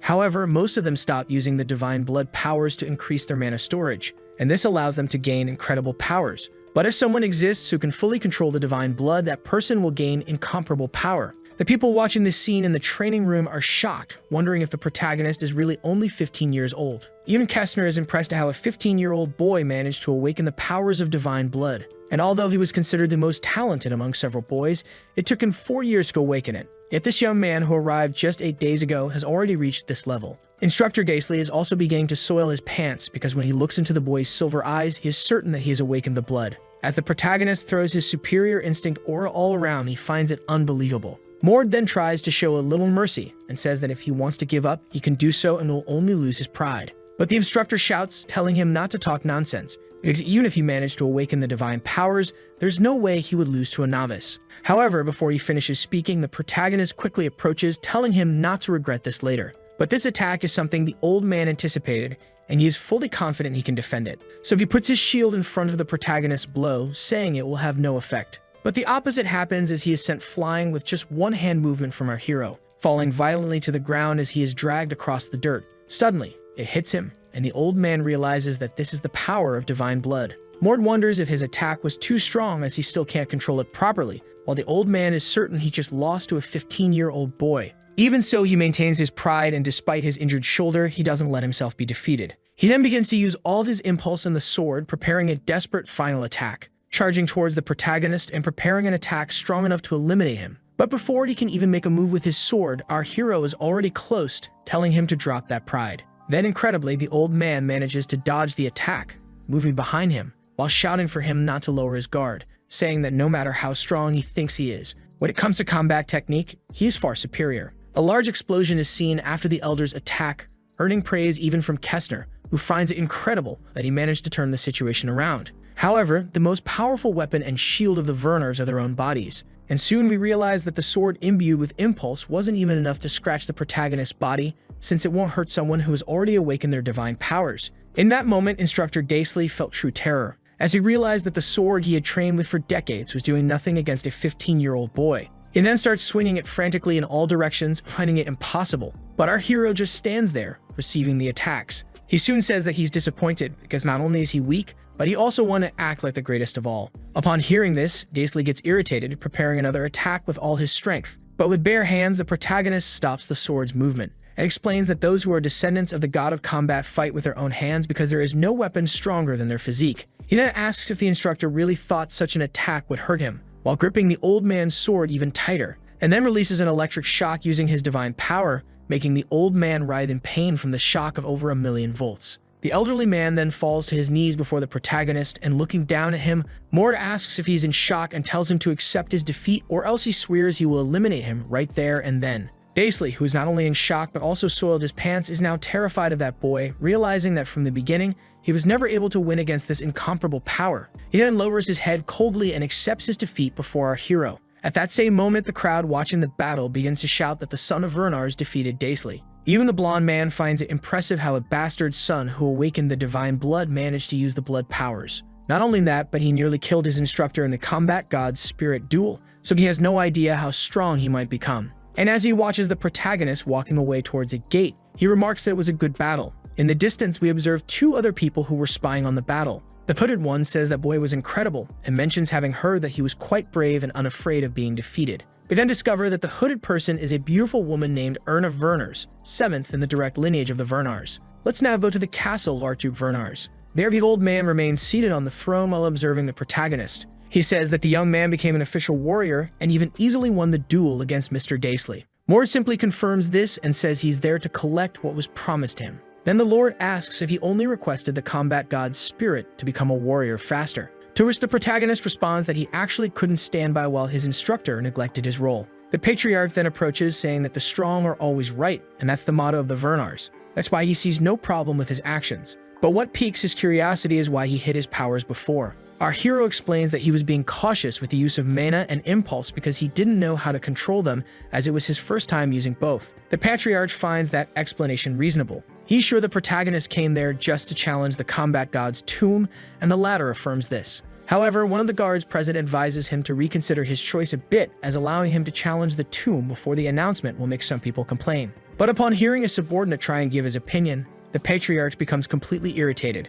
asking how he dares suggest that he rethink his decision. The man quickly asks for forgiveness from his lord while thinking he should have come wearing brown pants. He explains that a promise is a debt. Soon he allows the protagonist to challenge the combat god's tomb, though he doesn't know why he wants to do so. Mord then kneels, thanking the lord for this decision, while giving a small smirk knowing he achieved his goal and will finally collect the first fragment of the world. The two then arrive at the entrance of the combat god's tomb. We see that the one accompanying the protagonist is Kessner, and he says that only one person can enter at a time and another can only enter when the previous one dies. Mord thinks that it's bigger than he expected and that he only knew the combat god's tomb was in the Archduke's basement but didn't know it was like this. And soon the blonde man says he can't believe Mord will be the first to challenge it. He adds that all of this is a result of what Mord has done, so he must ensure he returns alive. Mord begins approaching the gate, thanking his instructor, but before entering he stops in front of it because just standing in front of this thing is giving him chills. According to the myth of the Werners Archduchy, the combat god Werners had never encountered death. Instead, he merely abandoned his human destiny and became a god.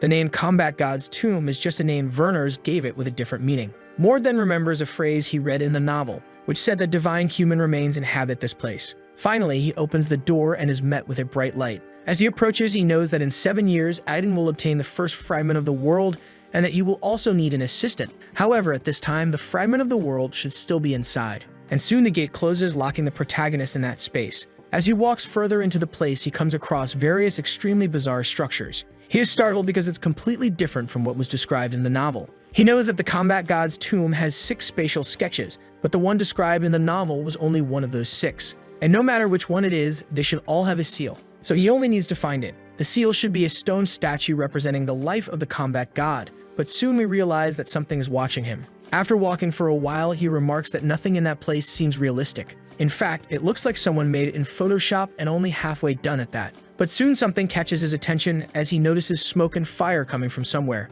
realizing that it's hellhounds ready to attack him. Moreover, there are 2 of them, and our protagonist seems cornered as the rabid dogs watch him. Mord, who thought he wouldn't have to face so many monsters, feels a little disappointed, and soon he sees one hellhound charging at him. But with a quick strike, he neutralizes the first hellhound, immediately preparing to go after the second. However, he doesn't even need to get close since he uses his mana to separate its lower half from the upper half. As he continues searching for the statues, he remarks that it's unnecessarily exhausting. Soon he seems to reach his destination and finally finds the hidden seal. He sees a statue that appears to be the combat god defeating Etten in his youth, but he doesn't understand why it was turned into a seal. He comments that for him to have placed a statue like that, it seems he had a lot of self-love and must also be the man standing on top of the creature. The protagonist then begins to spread his mana around, and with just one leap, he jumps to the top of the statue, landing skillfully there. And he comes face to face with the statue of the ancestor. Upon observing the statue, he realizes that it's meant to be Werner's at 10 years old and understands why all his descendants seem like they overindulged in the juice.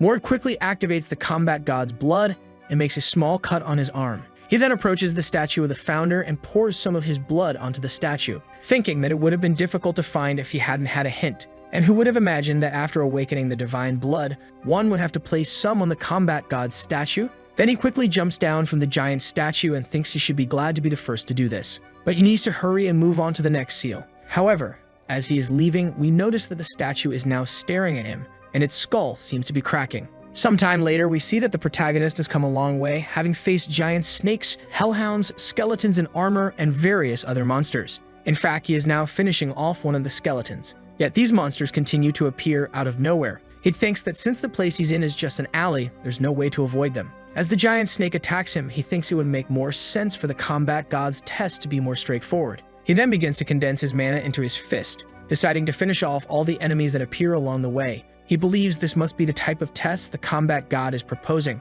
Some flying monsters observe our hero from the top, but he realizes that these monsters are actually guarding the top of the wall to prevent him from climbing. At least he won't have to worry about fighting them on the ground. At this point, he has already found 5 of the seals, and now there's only 1 left. Then he will finally be able to acquire the fragment of the world. As he advances, he feels more mana, and perhaps because he has awakened the divine blood 5 times, he's also running low on mana. But something catches his attention, making him stop. Mord looks up with a serious gaze. It seems he has finally reached the 6th seal, a giant stone dragon. Like the others, this statue is very large, and it looks like it's going to be a challenge to climb. But before he does anything, the noise catches his attention. When he looks back, he sees a huge blue ogre staring at him. He immediately assumes a battle stance, knowing this is a monster that even magical impulse fighters would have difficulty with. The blue ogre roars and prepares to charge our hero, slamming its fist into the ground in an instant, completely cracking the floor. However, Mord quickly dodges the ogre's attack, realizing that this is an ordinary monster since the average height of an ogre is 4 meters. But the monster in front of him is definitely over 5 meters tall. The battle continues with the blue giant trying to hit the protagonist, while Mord uses all his speed to dodge the attacks. As he prepares to counterattack, he thinks it was too easy to be true, and that it will be much more interesting to fight this monster. Mord then begins to unleash a flurry of attacks on the ogre, even managing to push the blue monster back. However, while distracted, the ogre grabs him in midair and throws him against a wall right after, causing significant damage to the protagonist's body. At that moment, he realizes he won't be able to defeat it with just an impulse. He sees the massive creature running towards him, throwing its fist back, preparing for an attack. And at that moment, he accepts that he will have to use that technique. But maybe it's already too late, as the ogre hits the protagonist squarely, feeling victorious after easily defeating the boy who was its enemy. But then the ogre is surprised by an explosion from the crater it created. The protagonist speaks, saying that he's just a rookie with good genetics. The explosion sends the ogre flying several meters back. We then see that the protagonist activated his superior instinct, knowing that if he had taken any longer, he would have died. The furious ogre gets up, ready for round 2. But what it didn't expect was the protagonist charging a massive energy sphere in his fist. As Mord tells the blue giant to shut up, he delivers a blow that explodes the entire area around them, completely obliterating the ogre. Even though he won, Mord feels a little disappointed that he had to activate the divine blood to win. He thought he could defeat it without using it. Mord then walks away from his enemy, thinking that this dungeon is used by 15-year-old boys from the direct lineage, and that it seems battle knowledge and physical training really make a difference. That's why as soon as he leaves, he's going to start everything from scratch. He then reaches the top of the stone dragon and looks at the combat god, thinking there's something wrong with his height. Since his father is 25 meters tall, the combat god, who is supposed to be his ancestor, should be a little taller than that. But the truth is, it doesn't really matter. He pours some of his blood on the statue, trying to obtain the fragment of the world. But some time passes and absolutely nothing happens. Mord begins to think something went wrong, as according to the novel, he should have gained a fragment of the world after activating all the statues. And he thinks that maybe he forgot a seal, so he decides to retrace his steps and find each one. But suddenly, he hears a voice saying it's disappointed and that it expected its descendants to be a little stronger. When he turns around, he finds himself face to face with a mysterious man staring at him. We soon realize that the man is the statue of the combat god, now brought to life, and he says that if he had been left there, he would have been sad about his descendant. The reason our hero decided to enter the combat god's tomb is because he remembers the protagonist from the novel obtaining a fragment of the world inside. However, the only thing he's seeing is a moving and talking statue. Our hero wonders if this is some kind of hidden text. He then asks the man who he is, but the man ignores him, instead asking how old Mord is. But as Mord activates his superior instinct, he remains determined to find out who this man is, which impresses the elder. The protagonist quickly charges in, delivering a punch that causes a powerful shockwave. However, the attack doesn't affect the man at all, who simply says that Mord is overstepping his limits. He immediately counterattacks, throwing the protagonist backward, causing him to crash into a wall, leaving him a bit confused about what just happened. But then he sees the massive figure leaping toward him, saying it's time to give him a proper welcome. Mord receives a punch straight to his stomach, launching him into the ground like a cannonball. The impact is so strong that it kicks up a massive cloud of dust. Soon, we see the protagonist emerging from the crater slightly battered, as he wonders if he's experiencing some kind of illusion, since this was just a stone statue a few seconds ago. The old man then asks if Mord truly doesn't know who he is, while the protagonist responds, saying he knows he's the stone statue of the combat god. But the man quickly explains that he isn't exactly a stone statue, but rather the human shadow that the combat god left behind. Upon hearing this, our hero was shocked, as it was mentioned in the novel that the combat god's tomb contained his human remains, and this means the tomb was meant for his human form, not his divine one. However, the novel said that the statues represented achievements in his life, and it probably means they were also imbued with his will. The elder says that although it's hard to believe, it's the truth, but you will show Mord a bit of his power to make him truly believe. The protagonist then sees only a shadow of a hand approaching, while the elder says that reality checks are called shocks because they hurt for real. He delivers a punch to his descendant, who barely manages to defend himself. Excited, the elder says the protagonist is weaker than he had imagined. But our hero doesn't retreat and begins to prepare his Saitama punch, which excites the ancestor, who is thrilled that Mord has the energy to fight him. Mord then throws a straight punch, but the hero dodges and moves into the elder's blind spot, impressing the old man with the young man's speed. While Mord prepares an attack powerful enough to kill him, he charges a Kamehameha imbued with his mana. However, the truth is that the elder seems disappointed that he used such a trick, effortlessly slapping the condensed energy sphere away as it approaches. Mord takes advantage of the smoke caused by the explosion to strike the old man, surprising him that the impulse ball was fake. But in the next instant, the old man grabs the boy by the head and throws him far away, saying only a weak and foolish person would use such a trick. Even in the air, the man manages to catch up to him, delivering more blows, while psychotically saying he loves hitting people with his bare hands. As Mord takes the hits, he realizes he won't be able to defeat him with divine power alone. He even wonders if he's dreaming, since the power difference between him and the elder is massive. He is then furiously slammed into the ground. While the elder continues to strike, saying that Mord has a long way to go, he suddenly stops with a smile on his face, since the protagonist is already completely beaten. But even so, he delivers a final kick, sending Mord crashing into a wall. The elder then says he's disappointed that the protagonist has such little strength. He explains that if this were a real battle, Mord would already be dead. But even trembling, our hero stands up, saying it's not over yet. However, he becomes alarmed as his divine blood power suddenly stops working.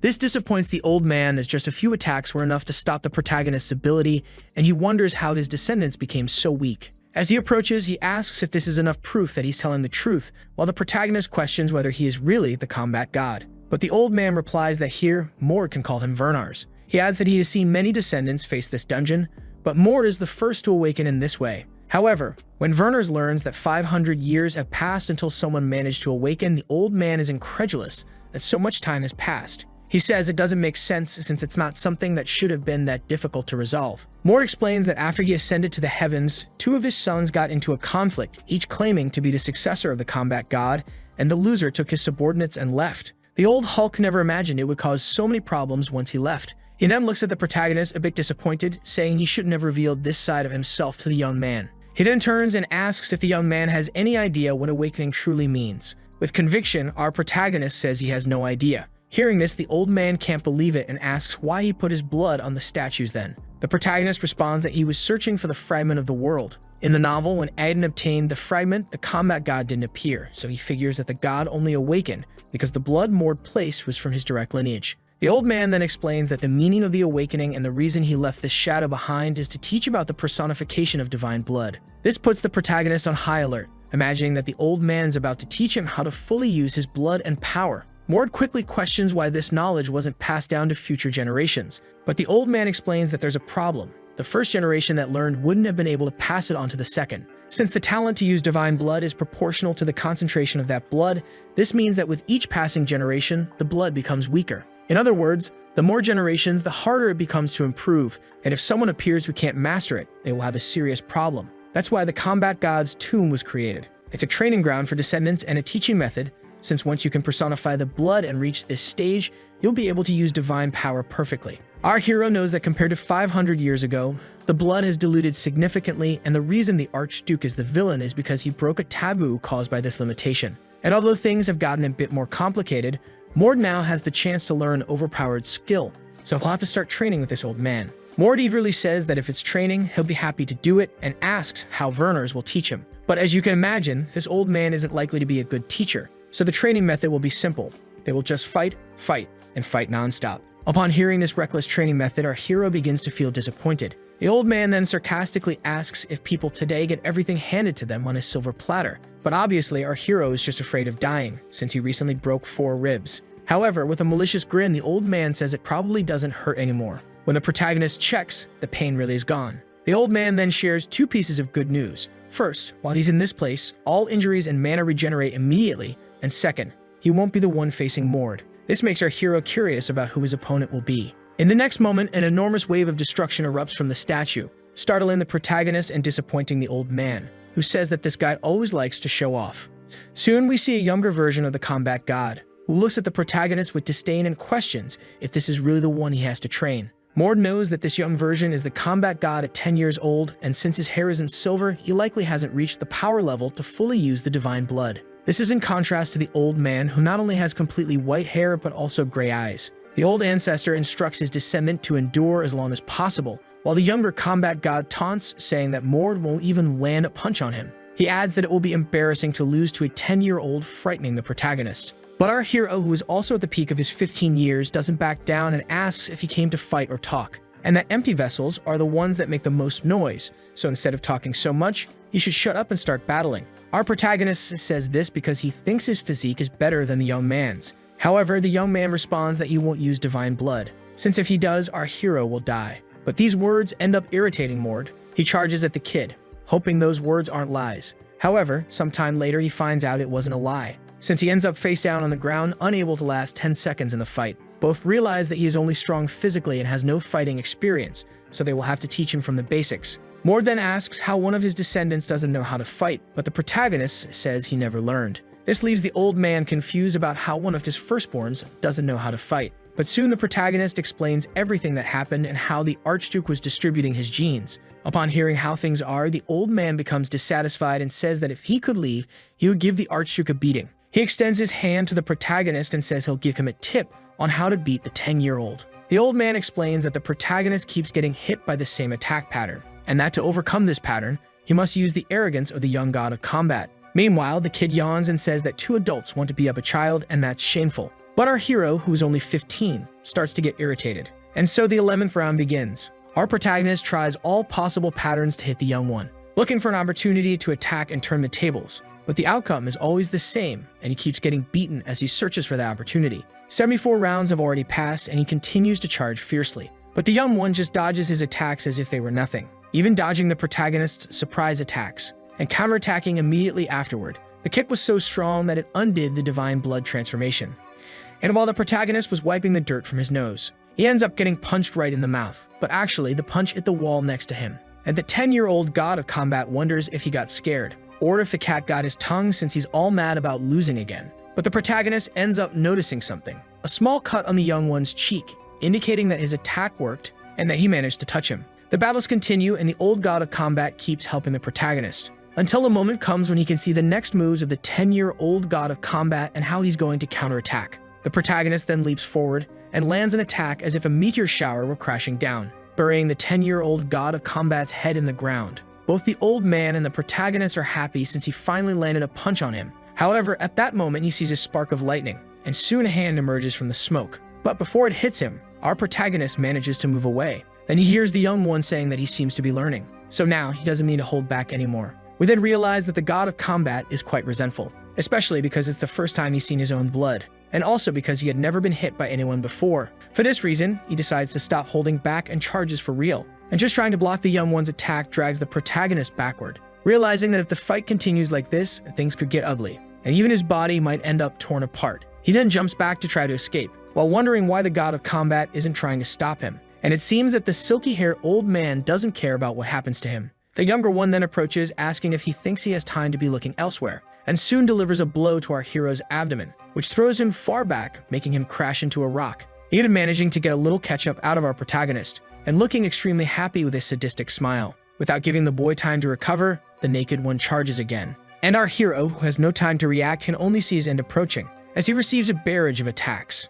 The 10-year-old god of combat grabs our hero's arm, and simply throws him into the air like a ragdoll, also jumping right after. In the air, he begins to prepare his final move, kicking him down and making him crash into the ground. At this moment, Mord can no longer use the divine blood. In fact, he can't even move a single finger. However, it is at this moment that he notices something falling in his direction, and when he looks up, it's already too late. A piece of the statue is collapsing on him. Right after the impact, a cloud of dust forms, while the god of combat wonders if our hero is still alive. But incredibly, he manages to raise his fist, making the god of combat admit that he truly has guts to endure all of this. But unfortunately, it seems that's all he has, since his legs have been pinned by the statue. And when he looks down, he realizes he can't move them, automatically panicking. The 10-year-old jumps from the top of the statue, while preparing an attack that will ensure his legs stop hurting. Meanwhile, our protagonist reflects that he can only use the divine blood in at least 8 seconds. Time keeps passing, but he probably won't have enough time to recover, since the attack is practically upon him. But at that moment, he shows all this cunning and says he's curious about something. Then we see something quickly approaching the 10-year-old's eyes and swiftly passing like a line across them. Mord says that the Wernher's lineage has terrifying physiques, but wonders if their eyes are as sensitive as normal people's. Soon, the confirmation of his question is evident, as the god of combat's eyes swell up and he can no longer see the protagonist in front of him. However, at that moment, in a fit of rage, he uses the divine blood, as he prepares to truly finish off the protagonist. But before his punch can land, the countdown finally stops, and the god of combat's attack only creates a crater in the ground, since the protagonist managed to activate his divine blood and dodge, automatically attacking him from behind. When the boy realizes this and looks back, he already sees the protagonist questioning him since he said he would kill him if he awakened the divine blood. But the one who will actually lose this fight is him. Mord then finishes the fight by delivering a solid punch to the kid's face, feeling happy for finally landing a hit. However, reality proves to be much harsher, or rather the kid's head proves to be much harder, as the protagonist's punch did absolutely nothing. The 10-year-old then grabs him by the neck and prepares an attack, saying that this is how you really strike, making the protagonist feel disappointed as it seems the boy is too much for his current power. But at that moment, the old man intervenes, ordering him to stop fighting, and soon the protagonist is thrown far away, leaving him confused, wondering what happened. But when he looks forward, he sees the old man's back, and realizes that he stopped the younger one's attack with just one hand. He then questions what he's doing, as he told him to teach, not kill. So the training is over. The younger one asks if he would say the same if he were in his place, but the elder just gives a cold stare to his younger self. And like a child who disobeyed his father, the younger one quickly reverts to his normal form and starts agreeing. The protagonist, who is observing all of this, realizes that the younger one is afraid of the elder, and is just happy to have survived. But at that moment, he begins to hear an earthquake. And when he looks up, he notices the entire subspace collapsing, while the elder says it's time to differentiate between dream and reality. He explains that the protagonist has divine blood different from his, and it's likely because he's a descendant of Arita, who was also part of the Wernhers. In fact, not even the elder knows what this combination will do, as even though he is the son of a goddess, you never imagined someone from the Wernher lineage would have their blood mixed with hers. He then points his finger at the protagonist's head and says he will grant him the blessing of the body of the god of combat as a reward. The protagonist then begins to feel a small energy taking over his body and spreading through every cell of his organism, granting him immense strength. When he looks at his body, he says that he's never seen this appear in the novel, and then the old man says that's all he can do. He hopes to see him again and even telling his younger self to say goodbye, but the younger one seems clearly irritated. However, his attention is caught by the protagonist, who says that he has only faced weaklings so far, but it seems that he's different and believes the current generation can't even reach his level. For this reason, he thanks him for everything he learned. And although the 10-year-old boy has the physique of a man who's been on steroids for 50 years, his personality is still very easy to please, and he becomes quite happy with the protagonist's compliments. Our hero then wakes up lying on the ground, and as he gets up, he wonders if that whole subspace was just a dream. But when he looks forward, he finds his objective. The fragment of the world,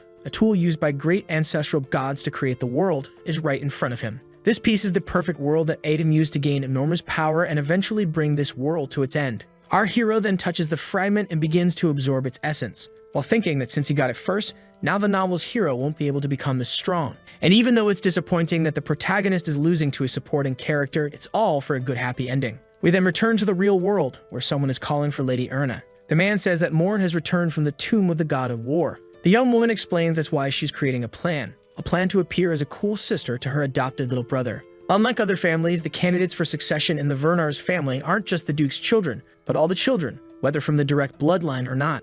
Among them, there are 5 candidates who are at close levels to duel for this position: the 7th, the 6th, the 4th, the 3rd, and the Archduke. But the fact that the protagonist completed the Tomb of the God of War caused a massive effect on all of them. We then see a young man drinking tea while mentioning that all the successors are trying to recruit Mord, and that he can't let such a talented child fall into the wrong hands. We discover that this young man is the 6th child, Vidin. Next, we move to the Archduke's castle, where some servants are showing the protagonist his new residence. His room turns out to be extremely luxurious, and we discover that he has been sent to the first outer region of the castle, where the richest stay. While most common warriors reside in the 2nd region, he was sent to the 3rd, probably because he has Wernher's blood and awakened the divine blood. They even placed him near a training field so he could train. In addition, they assign him 2 servants to carry out his orders, making him happy that he's finally living a noble's life. Suddenly, someone arrives knocking on the door and asking if Mr. Mord is there. But when the servant opens the door to see who it is, she gets startled. However, the 2 men completely ignore her and ask if the protagonist is Mord.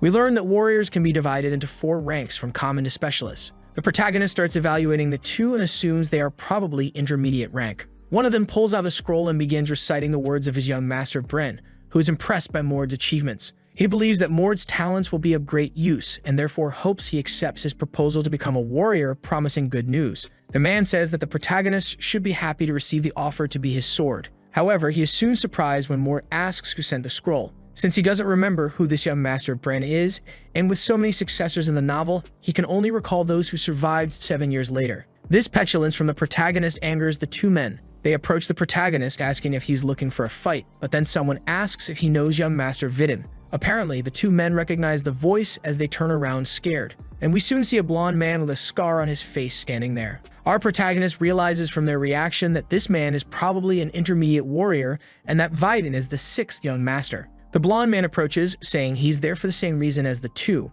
while explaining that the strongest should gain the protagonist's loyalty. But these words irritate the other warrior, who asks if he's up for a one-on-one fight. However, what the warrior didn't expect was that the blonde man with a beastly look was actually up for a one-on-one fight, inviting him to step outside and settle it. And if the man isn't confident, then he should tuck his tail between his legs and disappear, taking the opportunity to inform him that his young master is a loser. The warrior, unable to do anything, just grits his teeth, while telling Wolves that he'll regret this. Observing the two backing down from the blonde, our protagonist realizes that not all intermediate warriors are on the same level. Soon, the man turns in his direction asking if he is Lord Mord, introducing himself as Wolves, while our hero questions whether he should address him as a veteran. But the man says no, since those two idiots were older than him but weaker. The true measure of a warrior is not their age or rank, but their strength. Our hero agrees and says that the reason he came is to try and get him to join Vidin's side. Wolves says that's exactly it, and since he's a rising star, he brought this incredible offer. And as he approaches with a menacing look, he warns that he'll do whatever it takes to make him accept following his lord,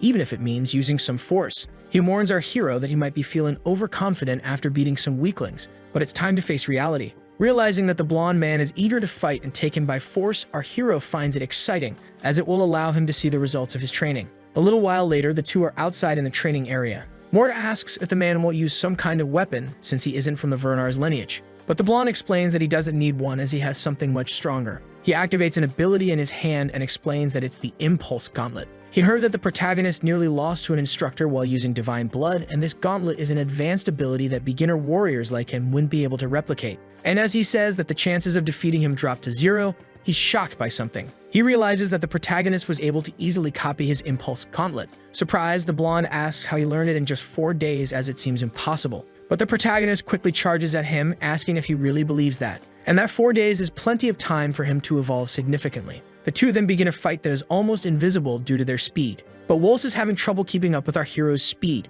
and while he tries to formulate a counterattack plan, he nearly has his head hit by the hero's fist. Now on the ground, incapacitated and scared, the only thought likely running through his head is that he should have come wearing brown pants. With just one punch, the protagonist was able to create a giant crater in the training room. The blonde realizes that he may have become much stronger in these 4 days, or that he had been hiding his full strength. However, he tells the protagonist not to underestimate him. And that's exactly what he does.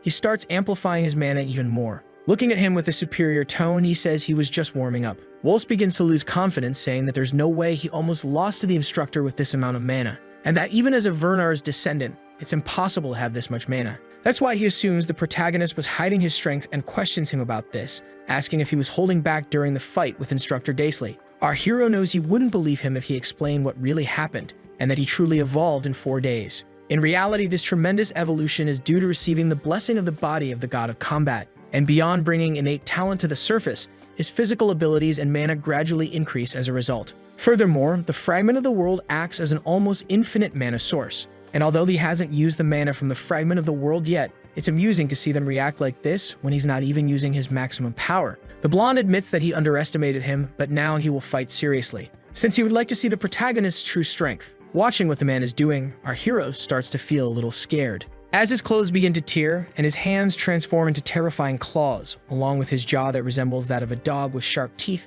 the protagonist wonders who his mother really is. He remembers that in the novel, there are people who suffer from the full moon curse, and when that day arrives, they transform and start attacking those around them. However, among them, there are some who manage to overcome and control their power. This fusion between man and monster is called a lycanthrope, and it seems that Wolves, besides having a name similar to a wolf, is indeed a lycanthrope who perfectly controls his powers. He then casts a bloodthirsty gaze and asks if the protagonist is ready. Watching that sinister transformation, the only thing going through our hero's mind is that the guy just got even bigger. However, he charges into the fight, knowing he has more mana than wolves. He throws the first punch, but his punch seems to have no effect, leaving him confused as to why Wolf's wasn't thrown back. The monster says that while the hero's mana is indeed better than his, the difference in their physiques is staggering. The werewolf then begins preparing an attack, and before the protagonist can do anything to defend himself, he's hit squarely by a punch from the giant wolf. He's sent flying backward, crashing into a wall behind him. The impact is so strong that it leaves a crater where the protagonist hit.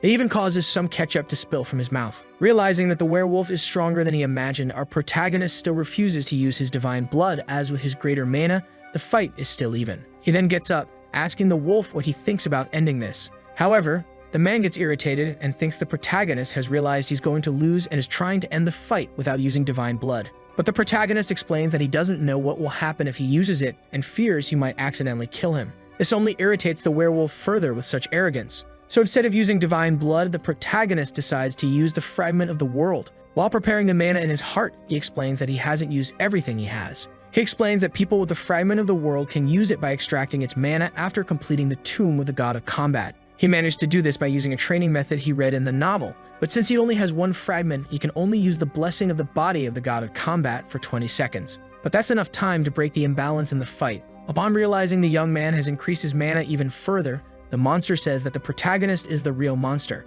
Still, he launches a slicing attack toward the young man, but the protagonist just stands there watching the attack approach. However, with quick movements, he dodges all the slashes. Then he advances immediately to capture the wolf. Mord places his hand on the ground and uses his entire body to propel himself forward. And when the werewolf realizes what the protagonist is doing, it's already too late. The protagonist is concentrating a lot of mana in his hand. With just one blow, the wolf is struck with a shock powerful enough to send him flying and completely destroy one of the nearby buildings. The others who are watching the fight are worried about wolves, while the protagonist is more concerned about his home. Afraid that the werewolf might have died, they quickly rush to check on him. But it turns out the man is fine. He's just a little sad for having lost and won't be able to face his master after failing. He remembers the conversation he had with Vidin, where Vidin said Mord could become a tremendous help. So he asks Wolves to bring him in, even if it meant using unconventional methods. The werewolf slowly begins to get up, while the protagonist remarks that the fight is over but that he also lost his house in the process. At that moment, something approaching startles him. The werewolf manages to stand up again, but his energy is completely different. A dark aura spreads across his entire body, and the beast now seems to have completely lost control. Mord wonders if he still has another trick up his sleeve, as his form has changed again. And since the man's strength has grown tremendously, the protagonist realizes he won't be able to hold back and will have to use his divine power. However, before he can do so, someone yells for him to stop the fight. And at the same second, something strikes the werewolf's back. The blow sends him flying meters away, halting his transformation. The two men rush toward the person who did this, shouting the woman's name, revealing to the protagonist that she is Erna, the seventh child. The men are concerned about all this violence, but she explains that if Wolves had continued, he would have died from being unable to control that form. She adds that Wolves will agree with her, so they should take him to the doctor. We then see that the man is completely incapacitated on the ground. She turns to the protagonist and says that they've never met before, but that she's heard great things about him. As she approaches, our hero notices that her physique is similar to his. However, unlike him, her face looks like that of a delicate girl, while her body resembles that of a gorilla. When she says she wants to be called Big Sis, the protagonist immediately refuses, thinking this girl is very strange. A while later, we see Erna in her room, hugging a pillow and screaming in embarrassment. Her butler comments that this is why he told her not to execute the cool big sister operation. Since Mord is an illegitimate child who has lived his whole life as an inferior, it would be strange for someone superior to suddenly want to be his friend. But that's exactly why she thought he'd like her. She's also impressed that he defeated Wolves without using divine blood. Even her butler is shocked, as despite Wolves' inexperience, his abilities are those of a specialist warrior. Of course, the defeat of Wolves quickly spread rumors about the protagonist throughout the Artucci. Soon, everyone was talking about how he defeated Wolves. As the butler suggests they try to persuade him with a good proposal, someone bursts into the room. Before the woman can say anything, the man announces that Viscount Winsel has declared that Mord will accompany him on the obstruction mission. The next day, we see the protagonist returning home, surprised that's already been repaired. He thought the wolf would be furious for losing the fight, but in fact, Wolves accepted defeat and even paid for the repairs. However, when he looks up at his house, he sees Mr. Kessner watching him. Kessner says that the protagonist has been causing trouble since he returned, but the hero explains that everyone is fighting over him, so it's not his fault. Kessner then says that in 10 days, his subordinates and he will go on a mission and asks if the protagonist will join them. Our hero already knows what kind of mission this it is, and the man confirms that it's to prevent demonification. Demonification occurs when the demon world attempts to contact humanity, causing monsters to mutate, and a demon appears, becoming the core of the dungeon. In short, demonification can be separated into 3 stages. The first stage is when an unknown vortex appears. The second stage is when the vortex solidifies, making it possible to enter. The third stage is when the region around the vortex begins to corrupt and creatures from the demon realm become more powerful. When the third stage is complete, a dungeon break occurs where demonic monsters fully connect to the world. To prevent damage from the third stage, it's best to stop at the second. Kestner explains that although it's a good opportunity, it's a dangerous mission where many people die, so he won't force him. Our hero knows that Kestner, the Archduke's right-hand man,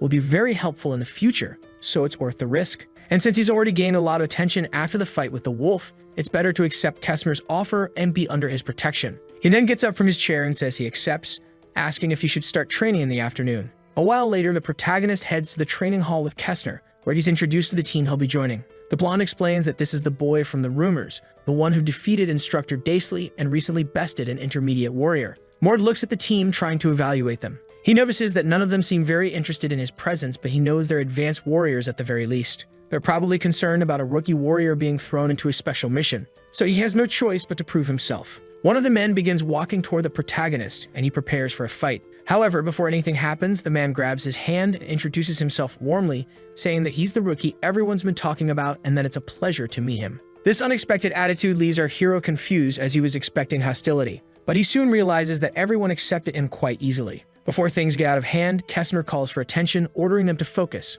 For the next 10 days, they will focus on teamwork, and he mentions that he needs to challenge the tomb of the god of combat, so he won't be able to participate. He instructs Eriksson to take care of Mord, which Eriksson confirms. The man starts by telling the protagonist that they should get to know each other first, introducing himself as an advanced warrior, and Reek, who is also from the Vernar's lineage. In the strategy they will use, our hero will help Reek support Kestner, and since teamwork is important, he hopes they all get along well. However, the protagonist looks at Reek's unfriendly face and wonders how he's going to get along with this guy. Eriksson then calls their attention, saying they don't have time to waste, pointing to the training area and telling them to start. 10 days later, Viscount Kestner emerges from the tomb of the god of combat. Some men ask if he wants to eat something before heading out, but he says he must prioritize the mission. Kestner bids farewell to his subordinates, who urge him to take care. He's worried about the protagonist, wondering if he has adapted well. But when he arrives at the training grounds, he sees that Mord has adapted all too well. There is a battle happening between 2 people using divine blood. Not even Kestner can immediately identify whose power it is. When he looks at the protagonist, he thinks Mord looks completely different from when he first used the spirit of the god of combat. At that moment, Eriksson approaches and Kestner asks how Mord is doing. Eriksson responds that they taught him mana combat techniques and basic skills, as he didn't know them before. He adds that Mord has also managed to increase the time limit of his divine blood activation, impressing Kestner, who comments that's not something easily trained. Meanwhile, our hero seems to be having fun, engaging in combat training with Reek. He finds it thrilling because every time he learns something new, he feels like he's evolving a little more. He reflects that in the past, he had no dreams or goals and couldn't do anything. But now he feels like he can do anything he sets his mind to. A few hours later, the captain gathers his subordinates and tells them they are heading to the mission area. He asks if anyone is concerned about how the mission will go, but Eriksson says no, since with Kestner around, everything will go smoothly. Kestner, however, is thinking that while individual skill is important, teamwork is crucial, which is why he was worried about whether the protagonist could adapt. But it seems Mord is mature enough to adjust to the surroundings, and Kestner finds him to be a bit more mature than he expected for his age.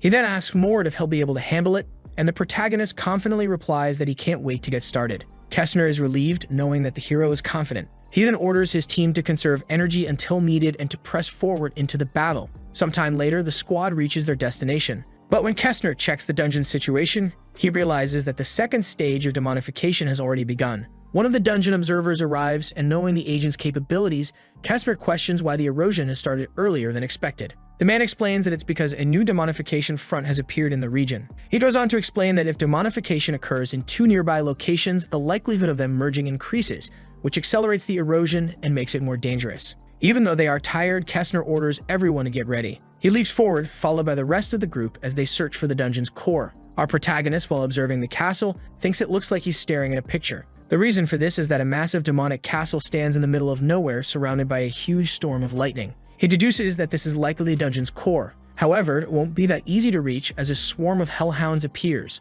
all of them bloodthirsty and spewing fire from their mouths. But of course, they aren't the only monsters our heroes will have to worry about, since right behind them, a group of orcs can be seen. Kestner orders the protagonist and Cage to activate their divine blood. At the same time, the three begin their transformation, causing a small burst of destruction around them. As the three undergo their transformation, those without Vernar's blood simply watch. Even so, the hunt finally began and everyone charged toward the monsters. Each member focused on their objective. Even those without Kestner blood managed to use a variety of weapons and techniques to hold their own, destroying every demon, hound, and monster in their path. The ogre, realizing that they were actually at a disadvantage, began to grow fearful. As he watched one of the hunters preparing a lightning spear, the ogre tried to propel himself forward to strike. But with just one throw, the hunter unleashed a blast like a Kamehameha through the monsters. Despite appearing to have the upper hand, Kestner still felt something was off. The pace was unusually quick compared to the number of monsters. Reek soon noted that the demonic fusion was already underway. The protagonist added that it was too late to call for reinforcements.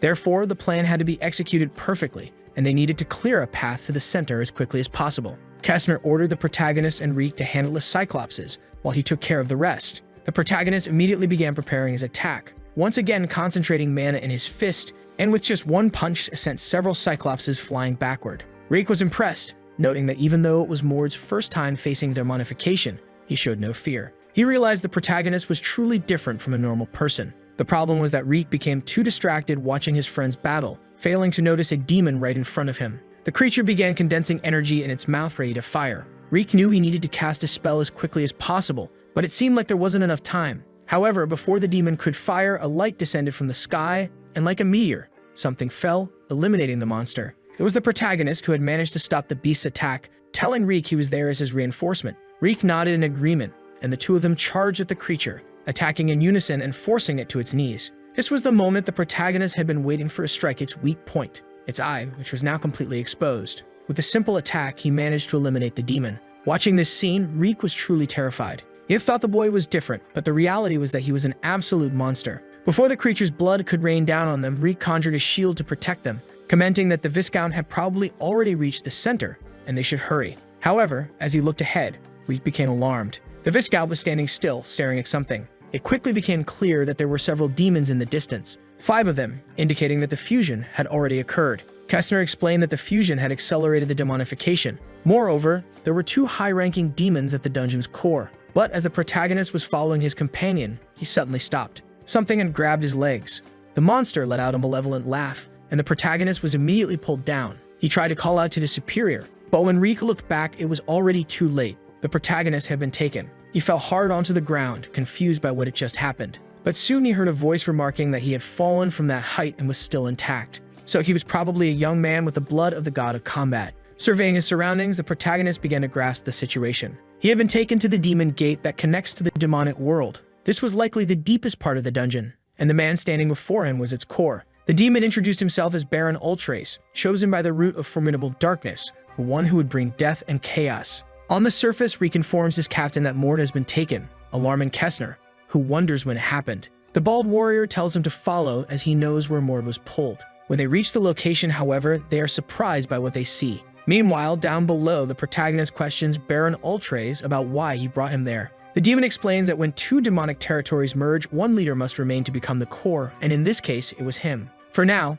the other leader is up above having fun. Since he lost the duel, he became the core, but with 3 people carrying divine blood, he decided to at least devour the youngest one. He explains that he always prefers the young over the experienced because fresh meat is tastier. Even the protagonist isn't confident about fighting a demon of this level. It's explained that the stronger the demon at the core, the wider the variety of demons spawned, ranging from common to advanced. However, there are nobles ranked from Marquis, Count, Viscount, Baron to Baronet. A Baron is strong enough to kill most specialist warriors, which is why Kestner, up above, realizes this is bad news. He knows the boy has immense potential but hasn't fully unlocked it yet. Therefore, fighting a noble demon will be difficult. Kestner remarks that the demon is disgusting for choosing to capture the youngest while being confident in devouring them. Reek says he'll help, but as he begins to transform, the captain tells him there's no need. He fully activates his divine blood and says he'll handle it alone. Meanwhile, the protagonist below is thinking that there's no need to test this demon any further. If his only option is to fight, then he'll give it everything he's got. The demon, still confident, questions if the protagonist really thinks he can do anything with divine blood.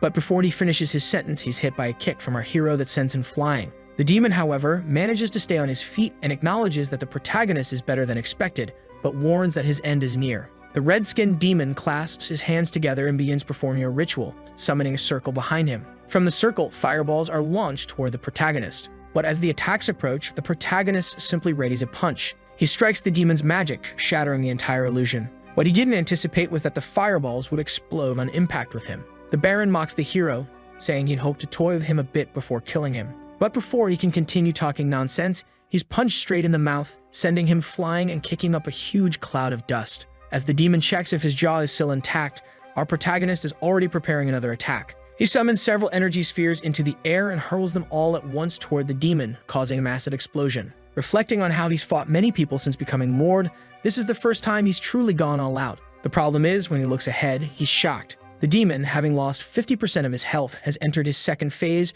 triggering Berserk mode, and the protagonist is stunned that he can still move after that attack. Even so, Mord had anticipated that it wouldn't be easy to defeat this demon. The Baron begins to approach, destroying the ground with each step. With no other choice, the protagonist starts to tap into the power of the crystal, raising his mana to match the demon's. The two energies clash, causing a shockwave to burst in all directions. However, a sword begins to materialize in the demon's hand. Its sheer size alone matches the height of the protagonist. Baron Ultraze readies his first attack, but the protagonist is closely watching the sword's movement. Before the blade can reach him, he charges at the Baron, delivering a punch with all his strength. After the successful strike, another cloud of dust rises from the impact. As the protagonist looks back to see if the demon has finally been defeated, it seems that the Berserk mode took its toll, as the demon's head is now consumed with rage. At that moment, the demon's body begins to fall slowly, and the only thing left floating in the air is the dungeon core. Realizing what it is, the protagonist is left astonished, while the core glows, showing that he finally managed to complete it. On the outside, it seems that Kessner was also successful in his fight. Stippy orders Reek to collect everything, since he must head as quickly as possible to the deeper layer to try and rescue the protagonist. Reek says it's dangerous for him to go alone, and that he should wait for the group, but he quickly leaves, telling the man to stay calm. However, when he gets there, he finds the protagonist unharmed. He becomes startled, looking around and wondering where the demons are. Our hero says there was only one wielding this sword. Then the man says that this is a sword used by a noble demon and wonders if he killed him. The protagonist says he got lucky since the monster let its guard down, but Reek thinks that even with its guard down, it would still be impossible for a noble demon to lose to a boy who just awakened. So he says that the money this sword will bring in is quite a lot, thanking the boy and finally considering him a true warrior. We know that Kessner brought the protagonist on the mission so that he wouldn't get involved in the conflicts of the successors. He wanted to become a protective shield until it reached a point where Mordor could choose what to do, and for that, he thought it would take at least 5 years, but now he thinks 1 year will be enough. After completing the mission and preventing demonization, they received a few more, which is why it took a month and a half to return to the Archduchy. There, Kessner explains that in a few days there will be a banquet, where they gather everyone who has completed missions to receive rewards, and it's held every 2 months. Since the rewards are given by the Archduke himself, it's an important event, so he tells him not to be late. Our hero knows that many important people will be there, and he is sure that the successor candidates will be too. In the novel, the protagonist faced many life and death battles with the Archduke and therefore devised a plan to resolve the conflicts with him. The key to this was getting close to Leon Werners, someone who left the house. He made him Archduke, and after that, the succession war began with Leon Werners at the center. So when he won and was officially recognized as Archduke, the Werners family became an important ally of Aiden. Since our hero is against the protagonist and against everyone who is his enemy, the best ally now is the Werners family. So he needs to bring the Archduke to his side, and so far there are 5 strong candidates, and they will all probably be at the banquet, so he must keep an eye on everything that happens. Erickson appears, calling Mord, and when asked if he was waiting for him, he said that probably no one would accompany him, inviting him for a drink after the reward ceremony. Someone then calls the expert warrior Erickson and the common warrior Mord to enter, and as soon as they step in, everyone at the banquet begins talking about the protagonist who managed to defeat a Baron demon alone, talking about his physique and that he might be even stronger than the legitimate sons. Someone then greets Erickson, saying it has been quite some time, and he quickly bows his head, explaining what he truly does, introducing himself to the young master Dren, the 3rd candidate to succeed the Werners. He asks the young master to give him a moment as he would like to speak to Mord alone. However, someone appears saying they don't find that polite and calls him brother. Soon the blonde man with a goatee looks back, questioning what he is talking about, then realizing that the young man is Vidin, the 6th candidate to succeed. Vidin says it's obvious what his brother wants to talk to Mord about, assuming he wants to bring him to his side. However, the man with the goatee says his brother is completely wrong, and that in fact he came to apologize for the rudeness of his subordinate. Last time, he sent a letter to the protagonist through his allies and clearly instructed them to be polite, but it seems they were rude to our hero. So he must apologize for not controlling them properly, handing a small golden box to the protagonist. and hopes he will accept it as his apology. But our hero realizes that he is only apologizing in front of everyone, so that he can't refuse. In truth, this man is much smarter than he had imagined and probably excels in socio-political matters. Mord thanks him for the gift while the man remains smiling. But someone who is not at all happy is the redhead watching the scene, who is furious with his brother, thinking he is trying to take Mord for himself. So he also approaches the protagonist, explaining that he met him through his subordinate wolves whom he had previously defeated. But before he could finish speaking, someone calls for the protagonist, and immediately the redhead knows whose voice that is. Soon our hero turns, greeting his sister Erna, while she says there's no need for all that formality. She also turns to her brothers, saying she wants to talk the protagonist for a little bit too. This makes the redhead even more stressed, saying he doesn't want to lose him to a younger sister. His sister says that he's someone who really likes younger relatives and even hurt his arm in their last encounter. But the redhead responds that it was a necessary punishment because she hurt his legs. The bickering continues while the protagonist analyzes that Vidin is the Duke's son and Erna is the daughter of the Duke's sister, so they likely don't get along well. Looking around, he realizes that there are only 3 successor candidates present: Dren Vernars, who is careful but not very trustworthy, Vidin, who is a spoiled daddy's boy, and Erna, who is somewhat odd, though he still doesn't know what her real abilities are. However, at that moment, another person arrives, giving orders to the younger siblings. Erna is surprised that her brother is there since she thought he would be busy. Even the redhead can't believe he came, as he doesn't like banquets. But soon the young man explains that he only came to personally meet the star of the event, introducing himself as the expert warrior Huron.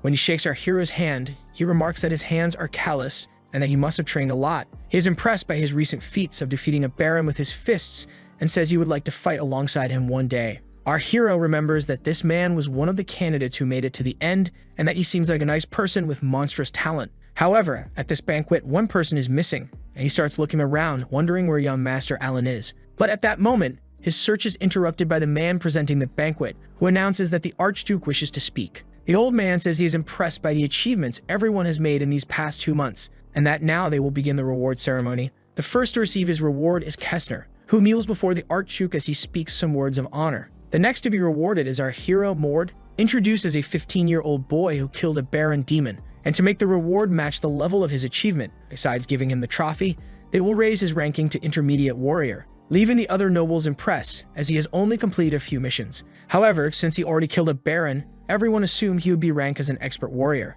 The Archduke says that our hero has evolved greatly since the last time they met, and that he would love to see his current skills. And our hero, a bit downcast, says he will count the days until then. A while later, everyone is at the banquet, but the protagonist is interrupted by Kessner, who says he needs to talk to him. Then he pulls him aside, telling him not to drink too much since tomorrow he will go to a new place, and he soon explains that his master wishes to see him. Sometime later, we see our hero walking through the castle corridors, where he comes across a giant door, wondering if he should open it. But before he touches the door, it begins to open by itself, and he realizes that someone is using telekinesis. Inside, there is a man, and our hero notices that he is someone very powerful. The white-haired man says that he has made a long journey to get there, welcoming Mord and introducing himself as Ilden Vernars. He is the general of the elite warriors legion called the Watchers Legion and also the older brother of the current Archduke. Even though he was the first young master, he ended up being defeated in a combat spirit battle against his half-brother, the current Archduke. After that, Ilden never appeared in public again, leaving our hero confused as to why he had been summoned to his mansion. The blind old man asks to see the protagonist's face, and as he analyzes the hero's features, he says that he doesn't look much like his father. Then he asks if he knows why he was summoned. Seeing that he doesn't, Ilden explains that he wishes to make him an offer, but first he would like to test his abilities. The protagonist recalls that in the novel, Ilden wanted someone's help to take down Leon, who had tremendous potential due to Aiden's support. However, if he proves his potential here and now, the old man will choose him. Seeing the child before him activate the divine blood makes the old man give a small smile. As he already prepares for combat, with a leap, the protagonist advances quickly, attacking Ilden before he could do anything. But his attack ends up hitting a ball of energy that appears in front of him, and the moment his fist collides with the ball, he is instantly thrown back. Realizing that the ball reflected his attack, he understands that it's not an ordinary impact ball, since it was enveloped in his aura, which is something even master-class mana fighters cannot do. Moreover, he is controlling dozens of them at once. This is impressive because controlling aura is not easy, as it is beyond the realm of mana control. It's only possible to control it this way if one's mana senses are extremely developed. But as he prepares to attack, he thinks that aura is not impenetrable and should avoid the rebound from his physical attack and push him back with brute force. As the protagonist charges forward, the old man comments that his mana has increased, and soon he begins unleashing several attacks that nullify the old man's aura balls. Realizing that the young man is fast, he still believes he has the advantage since he can create more impact balls. However, this was already something our hero anticipated. So if he creates his own impact ball, like raising it in his hand, he lifts it and begins spreading the ball's energy throughout the room, causing several other mana balls to appear in the air. Then, like a forest of lightning, all the old man's attacks start being replaced by the protagonist's. Realizing that he managed to nullify his attack by using his own momentum against him, the old man is shocked, wondering where the young man learned something like that. However, soon the protagonist appears behind him, landing a punch to his back. But the punch hits Goju's impenetrable barrier. Realizing that the old man uses his own aura as armor, he decides to use the fragment of the world to gain much more mana. The old man says it was good that he used his opening against him, but the momentum is decreasing. However, while distracted, he ends up getting hit by an impact right in the middle of his back, which hurls him into the wall, causing massive damage. Mord is happy that he finally managed to land a hit on him, but then he starts hearing laughter echoing through the room. It is explained that there are several levels of awakened divine blood, and the first is when the color of one's hair and eyes turns gray. Still laughing, the old man says that finally, while wondering if this is fate, he believes the god of combat is probably watching this fight. We are then shown that at the second level, gray lightning circulates around the user's body, and reaching this level means one's existence is nearing the divine realm. Before our hero could even react, the man's already behind him, preparing to strike him with his fist. But Mord doesn't retreat and strikes back as well, making both attacks collide in the air. However, in the exchange is only the protagonist's fist that is trembling, and soon he is thrown against the wall just as he had done to the old man. Looking at the child, he comments that his reflexes are incredible, impressed that he managed to hurt him even while using the second level of Divine Awakening. And on top of that, our hero shows no fear in battle. Ilden says that it's enough and that he doesn't know how far it could go if he is too carried away. Meanwhile, our protagonist remarks that even though the man lost to the Archduke, he still possesses monstrous power. Soon, the old man approaches, saying that his legion needs someone strong like our hero, making Mord ask if that's the offer while the calm man confirms. His desire is for Mord to join the Watcher's Legion. The Vernar's Archduchy has a legion of warriors called the Guardians Legion, meant to be the elite of the elite alongside the Watchers. Since the southern region of the continent has a large demonic territory, the Watchers are responsible for monitoring that area. The White Demon Kingdom has not yet been fully demonized, but it's on the way, and one of the Guardians Legion's roles is to fight against other influences within the continent. Their opponent is an organization that holds nearly the same level of power as the Vernar's family, the renowned Ordar's family. One of the reasons it's dangerous to join the Guardians Legion is the recurring conflicts with this family, which lead to the highest death rate. That's likely why Kessner wasn't too happy, as it's the most dangerous place in the world for a warrior who has just awakened his powers.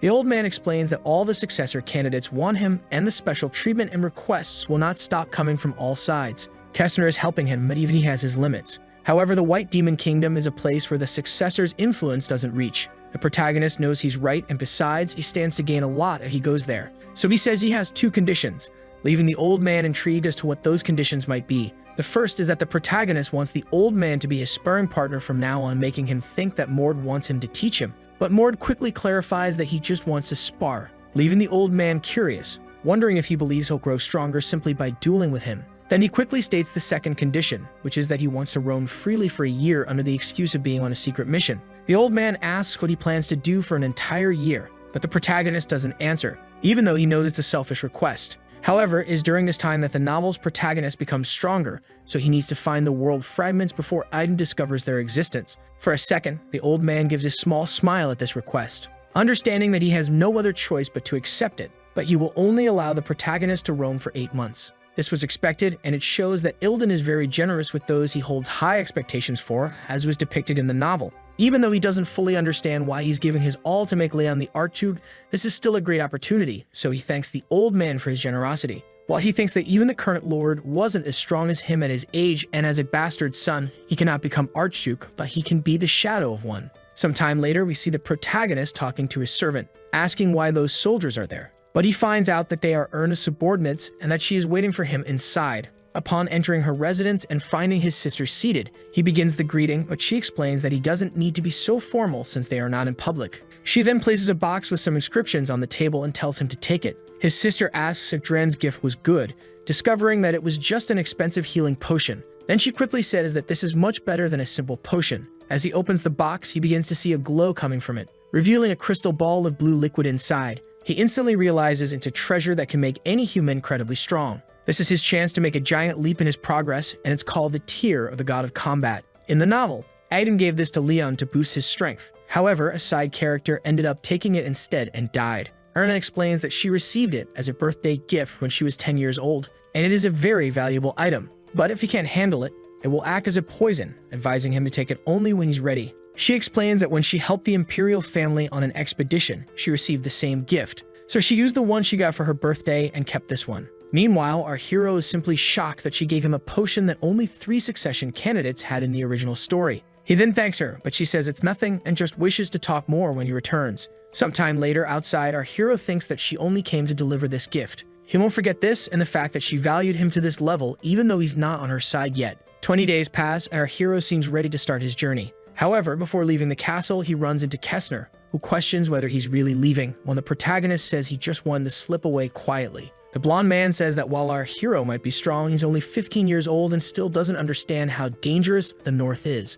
However, he's surprised when the protagonist simply thanks him for everything and says he will never forget his care since Kessner endured all kinds of pressure from the successor candidates while trying to protect him. Even so, at no point did he try to control him or stand in his way. In truth, he was only being kind to Mord, so the hero vows to repay him for everything he did. Then he tells the man not to worry, asking if he really thinks he can't take care of himself, and that he'll see him again once he returns, bringing a good drink for them to share. Even though the protagonist tries to ease his mind, Kessner remains a bit serious, but soon gives a smile, saying there's nothing he can do to stop him from going, wishing him good luck, while the protagonist wishes him good health so they can meet again. As he leaves the castle, we see that he's being watched from the top by someone. This person quickly jumps from the castle walls, and once on the ground, begins blending into the surroundings, becoming invisible. Mord seems to sense someone's presence and looks back, but when he turns around, he sees nothing but grass. It's then explained that those who learn Impulse must go through several levels, and the first is using Impulse on the sword and body. The second is using it like a gauntlet. The third is to imbue and strengthen objects with Impulse.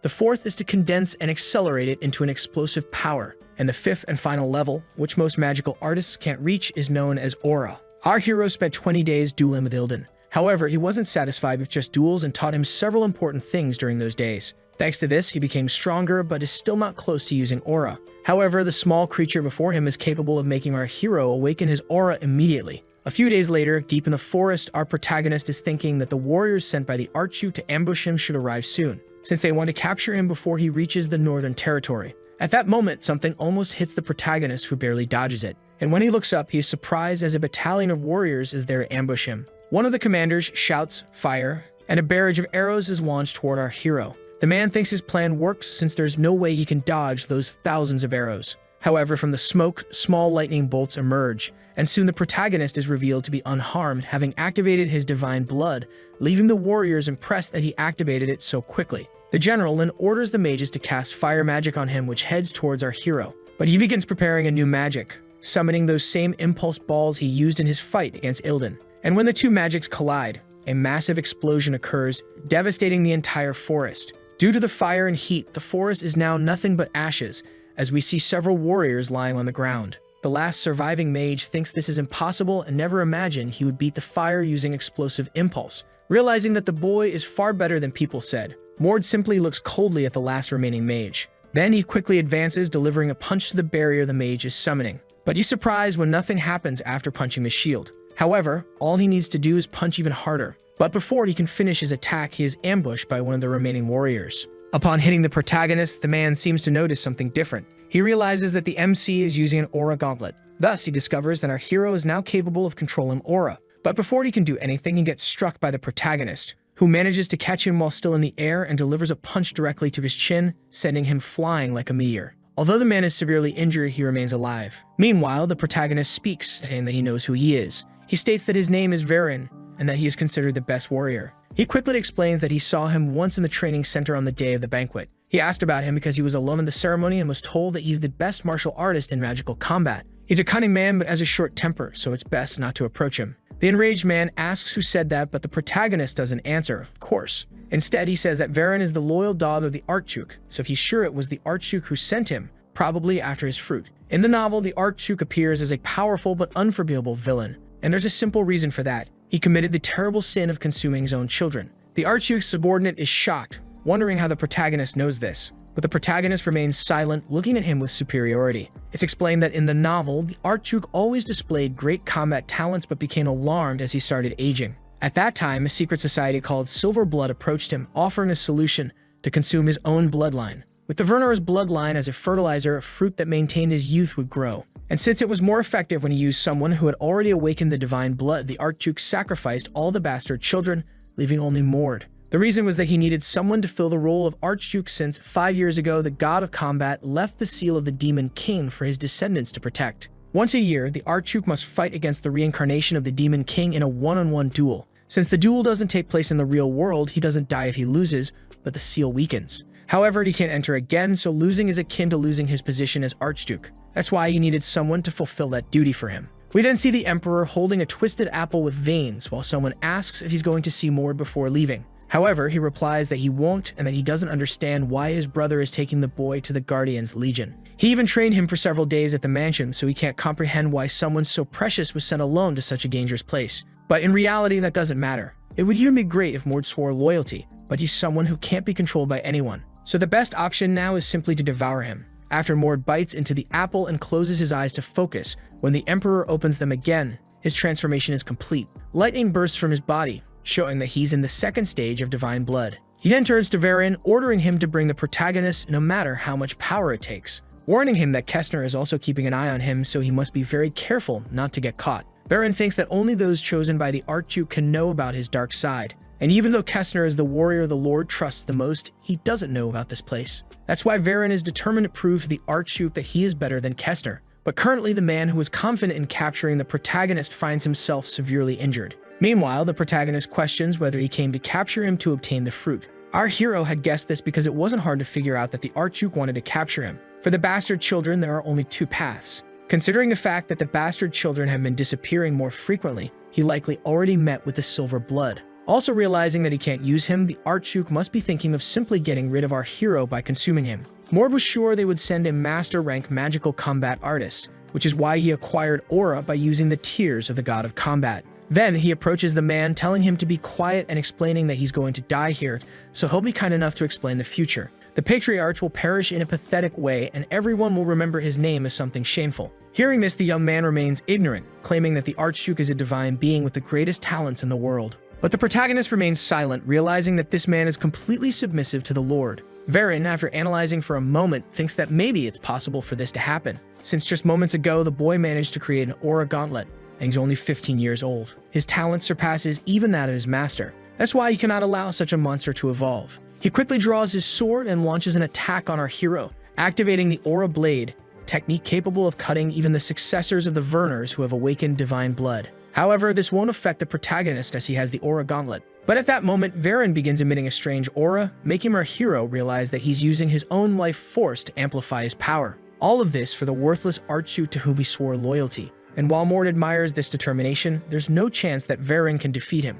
Soon the energy balls launched by the protagonist explode, while the charred young man realizes that he combined aura with impulse to make this happen. This should have been impossible since he had just learned how to use aura. However, the protagonist appears, bidding farewell to the Archduke's loyal dog, and finishes his opponent with a well-placed punch. The masked man, who had been observing from a distance, thinks that Mord is much stronger than they were told, and that he knows about the fruit and the silver blood, making him a huge risk to the organization. He immediately starts running to inform his superiors. But what the mage didn't count on was that the protagonist had not forgotten about his presence, finishing him off with a simple attack. As the mage falls to the ground, the protagonist looks at the remaining blood on his hand, noticing that it has a silver hue, realizing that the man was part of the Silver Blood organization. Mord thinks that he got involved with them sooner than expected, and it's going to be annoying if they come after him. But that doesn't matter. He just needs to become stronger and eliminate whatever comes his way. However, at that moment, he ends up punching the air and hitting something. He then says to the invisible person that he knows they've been following him all along, asking them to reveal themselves.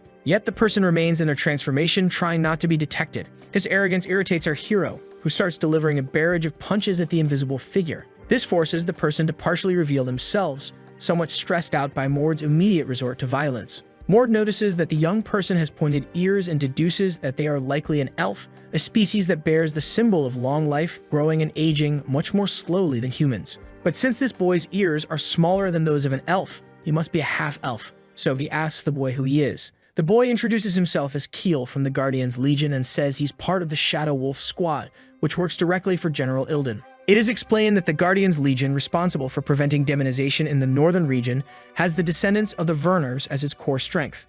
However, there are other squads like the Shadow Wolf, which specialize in different tasks, such as protecting allies and assassinating enemies. For this reason, they possess stealth abilities that are different from the common Vernar's warriors. The young man believes his stealth is the best among all the Shadow squads, but even so, the protagonist managed to detect him. He then explains that his master sent him to escort Mord, and that he was supposed to help him when he was in danger to ensure an escape route if necessary. But after seeing how easily the hero destroyed those men, he realizes that Mord is a much greater monster than the general had described. To prove it was a direct order, he hands over a bracelet, explaining that his lord said this would be proof enough. Upon seeing that mysterious item, our hero understands that it was indeed Sir Ilden who sent him, as this is the bracelet he himself broke in battle. When the young man hears that the protagonist managed to break the general's bracelet in a one-on-one fight, he's astonished, while the protagonist tells him to go back home. Turning away, Mord tells the young man to leave since he has already failed his mission, or rather, neglected it. However, the boy knows he can't return as his general would be disappointed. Thus, he says that he will repay his failure by assisting the protagonist throughout the journey.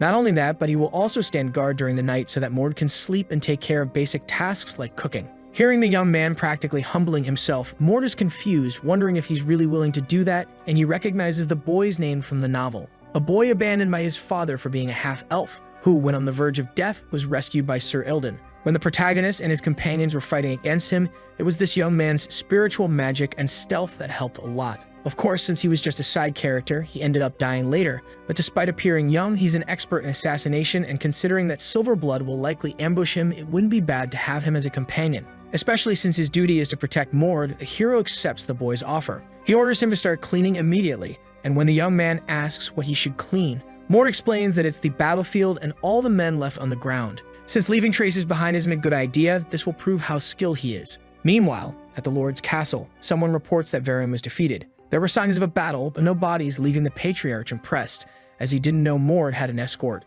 Even so, he orders them to let the boy go for now and just keep an eye on him, knowing that the Silver Blood organization likely suffered losses as well. Thus, even if they do nothing, Silver Blood will act on their own. We then return to the protagonist, where Keel is impressed, saying that this was the tomb Mord was looking for, and that it took them 5 days to find. He soon asks what they should do, but the protagonist simply lies down, saying he will wait until nightfall. He orders the half-elf to stand guard until then so no one gets close. The young man tries to ask why they're doing this, but our hero is already deep asleep, leaving the young man disappointed since he realizes Mord won't tell him anything during the trip. By nightfall, the half-elf looks a bit frustrated while lighting a fire. He is a respected person in the Artucci and an advanced warrior with 10 years of experience, but now he's practically working as a cleaner for a child who is only an intermediate warrior. He tries to calm himself, thinking that this is just a job, but as he's about to curse the protagonist, he hears his name. He quickly pretends that he wasn't talking about anyone, but Mord merely warns him that it's starting. When the young man wonders what is starting, he notices a dimensional rift forming in the air.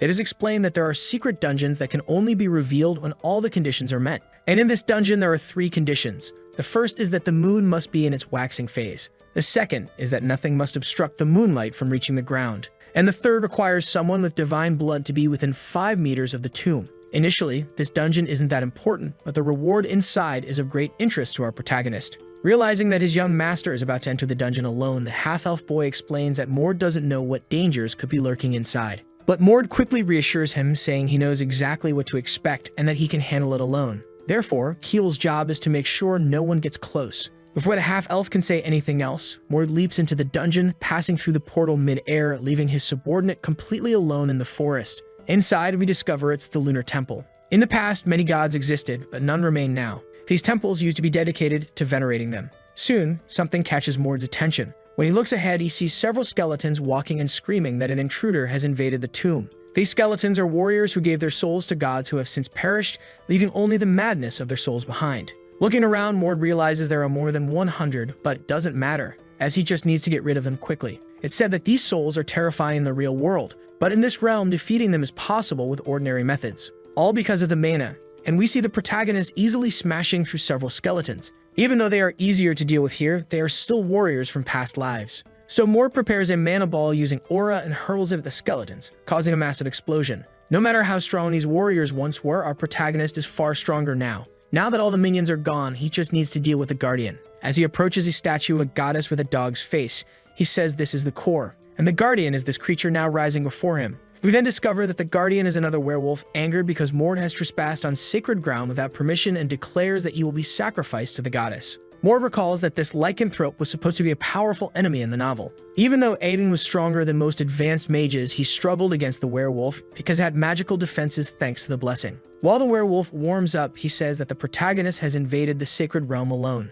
And though disrespectful, it seems he understands the pride of a warrior. For that reason, he will be treated as one. Soon, all the wolves and werewolves gather around Mord and the Guardian, forming a kind of arena. The lycanthrope declares that the battle between warriors is the most sacred thing, and since Mord came with pride, he will respond in kind. Mord finds this odd, as this didn't happen in the novel. Nevertheless, he says he prefers to fight one-on-one. However, as he prepares, he says he doesn't want to waste time and commands the Guardian to shift into his final form instead of waiting to die slowly. In the novel, the Guardian was revived with the power of the goddess every time Aiden and his friends killed him, so it would be better to start the fight at the final stage. Hearing these arrogant words, the werewolf says it's rude and wonders what makes Mord think he can say such things. But soon, the protagonist reveals his transformation, asking if he should prove it through sheer force. Upon realizing that the young man before him is of divine blood, the werewolf acknowledges that he is qualified to say such things and agrees to do as Mord requested. He begins absorbing the power of his subordinates, growing until he reaches an enormous size, surpassing even the hero's expectations.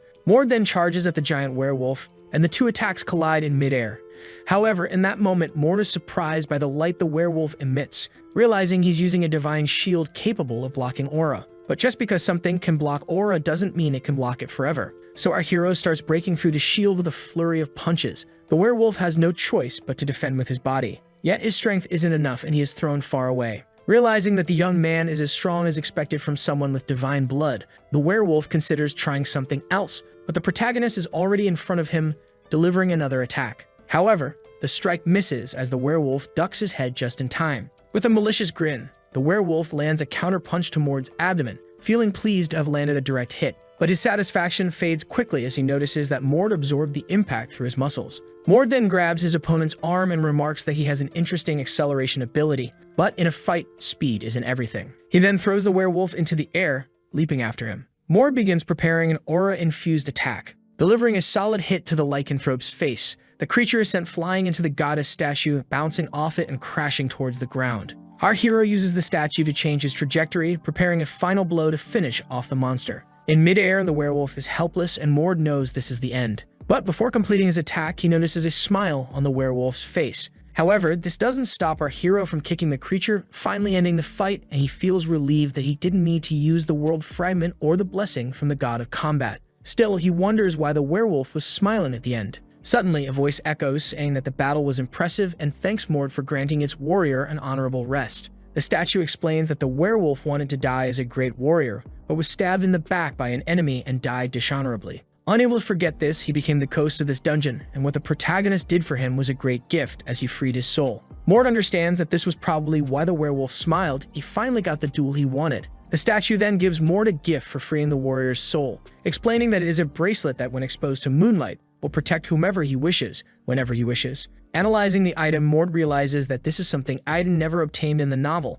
and it will be extremely useful when he needs to fight while protecting someone. He thanks the goddess, saying he will make good use of it, but soon notices that her presence has already vanished. He moves closer to wrap things up, striking the statue, which reveals the crystal he had been searching for. Mord is pleased that he finally found the world fragment, and as the crystal shines, it captures his attention. Sometime later outside, we see wind spirits swirling around the dungeon, while Keel, sitting on a rock, asks if Mord has finally completed it. Mord notices that these spirits are the half-elf's summons, and he stood guard just as ordered. He's starting to appreciate how obedient the young man is. The half-elf then asks if they can go to a village to sleep, but the protagonist says they'll pass through several cities and villages from now on, as they'll be traveling across all corners of the kingdom. Sometime later, we arrive at the merchant city of Lurien. We see the servant begging for rest since they haven't stopped walking, while our buffed Jigakya hero is happy that he's managed to acquire 2 world fragments. After completing the Wolf Goddess dungeon, they finished another one, but it didn't yield any additional rewards. Now their goal is to find a particular object and venture into a specific underground location.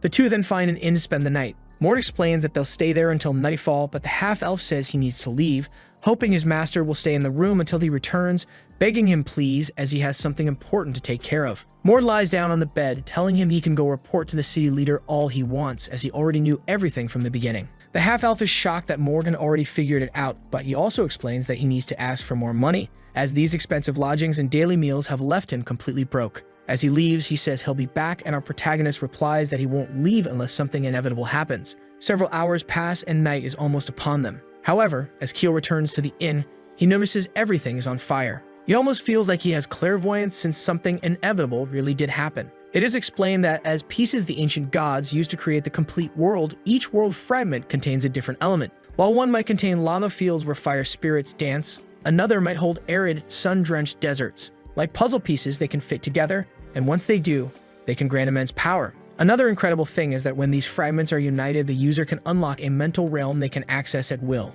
From the outside, it appears as if they are simply meditating, but in reality, the individual is in their mental training. It is explained that the world fragment he obtained from the tomb of the god of combat contained a towering mountain that reached the clouds, and the fragment from the dungeon had a dense forest, but unfortunately, the third fragment didn't connect with either of the other two. However, at that moment, the protagonist feels something. Mord immediately stops in the middle of the forest, sensing a presence. We return to the real world, where the inn he was staying at is under attack. Outside, a woman is screaming frantically for her son, who is trapped inside.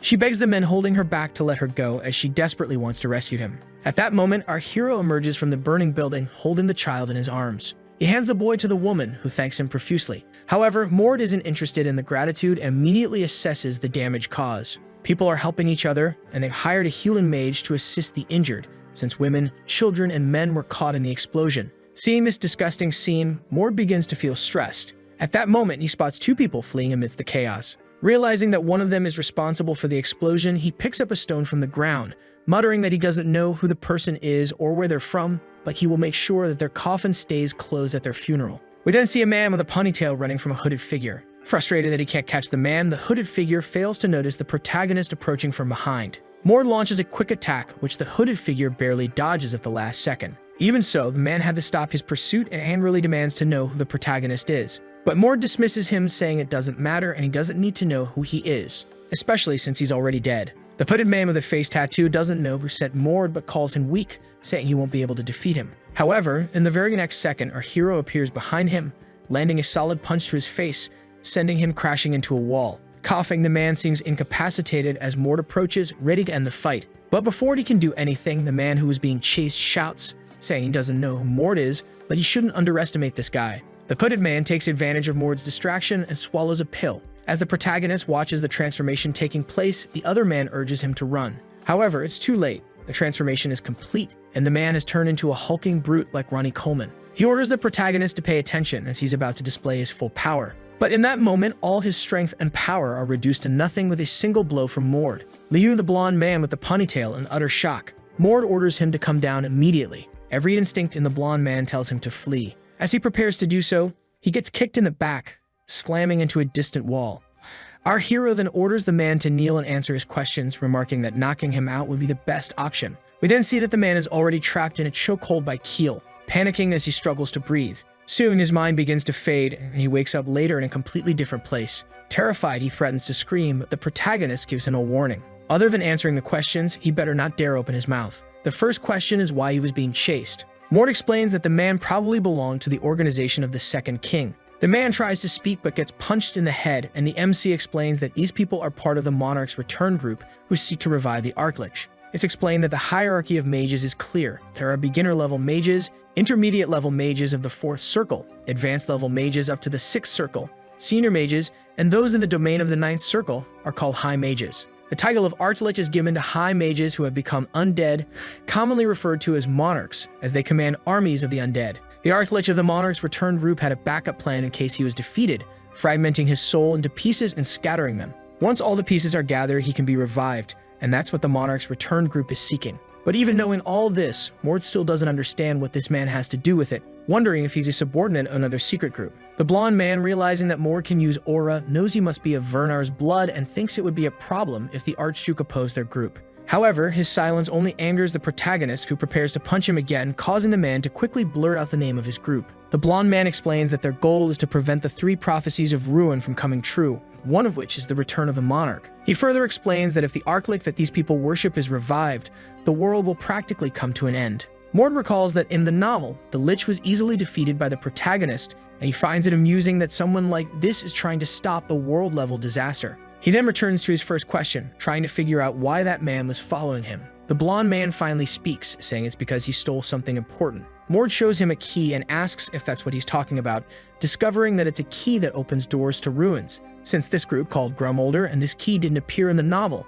Mord realizes that the story has likely deviated from the original path due to the theft of the key. The resurrection of the monarch happens near the end of the story, and even though Aiden and his friends managed to defeat him, he still caused thousands of deaths. For this reason, Mord decides to prevent the sacrifice of those people and stop the monarch's return group. Mord then turns around, saying he's going to keep the key and orders the man to leave. His servant, Keel, questions whether it's really okay to let him go, but Mord responds that the group isn't that strong, so there's no need to worry. He explains that their current goal is the complete annihilation of the monarch's return group. He then states that there are fragments of the Archlich's soul in the ruins, and that's where they'll start. His servant asks if they're going immediately, but Mord explains that they first need to go to the black market. It is then revealed that he purchased a torn book and an old dagger, leaving Keel confused about what he plans to do with these items. The two head to a rather foul-smelling place, and Keel wonders if the great Archlich really left part of his soul there. The protagonist explains that there's a hidden passage in the water, and he instructs the young man to use his spiritual magic to unlock the path. The half-elf activates some of his wind spirits, and has them search through the water until they find the passage. He's pleased that he succeeded, while the protagonist notices that even though Keel complains a lot, he still follows orders. The wind spirit then begins preparing a gust that splits the water like the Red Sea, revealing the hidden path. However, when they reach the door, they find it sealed with magic. The protagonist explains that the dagger will come in handy now, so he makes a small cut on his hand, saying that long ago the gods were at war with one another. At that time, the warrior god lost everything to the gods who wielded magic as their weapon. That's why he sacrificed his own existence to create this weapon, an artifact that only those with divine blood can awaken. Moreover, its function evolved to work as a key for ancient ruins. To use it is simple. Just invoke anti-magic and destroy the magic. Throwing the dagger towards the sealed door, we see it begin to glow and shoot out some lightning, quickly dissipating all the sealing magic. Mord calmly calls the dagger back to his hand. The half-elf is impressed that Mord bought these overpowered items for the price of a beer, but Mord remarks that this is exactly how the black market works.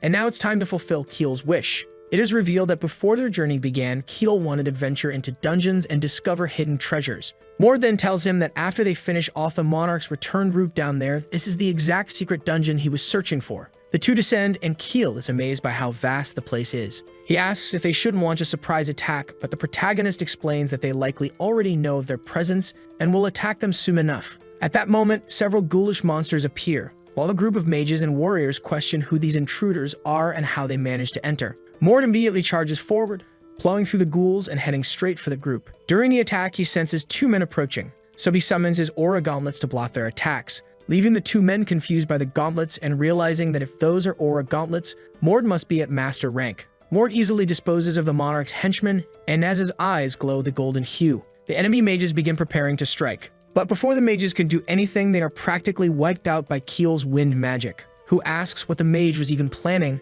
as multiple wind spirits swirl protectively around him. A little later, we see the same mage crawling on the ground, screaming that he's being chased by a monster. However, in the next moment, this mage will meet Hades personally. Keel, who finished him off, thinks to himself that he's not so bad after all, but of course, they are nothing compared to Mord. He then points to a large door and says it must be the entrance, while the protagonist mentions that first they need to destroy all the magical objects because they are dangerous. After destroying all the cursed items, they finally stand before the door, and the protagonist says that now the dungeon truly begins. He uses the key he took from the man the day before and opens the gate, realizing this seems to be some kind of demonification dungeon. This is a dungeon created by borrowing the powers of demons, but it's not necessarily connected to the demon realm. Since there was no detailed information about this dungeon in the novel, the only thing Mord knows is that it's subterranean and goes down 9 levels. It follows the standard dungeon pattern. The deeper it goes, the stronger the monsters become. It was definitely not supposed to be an easy dungeon, but the two of them cleared it in under 10 minutes.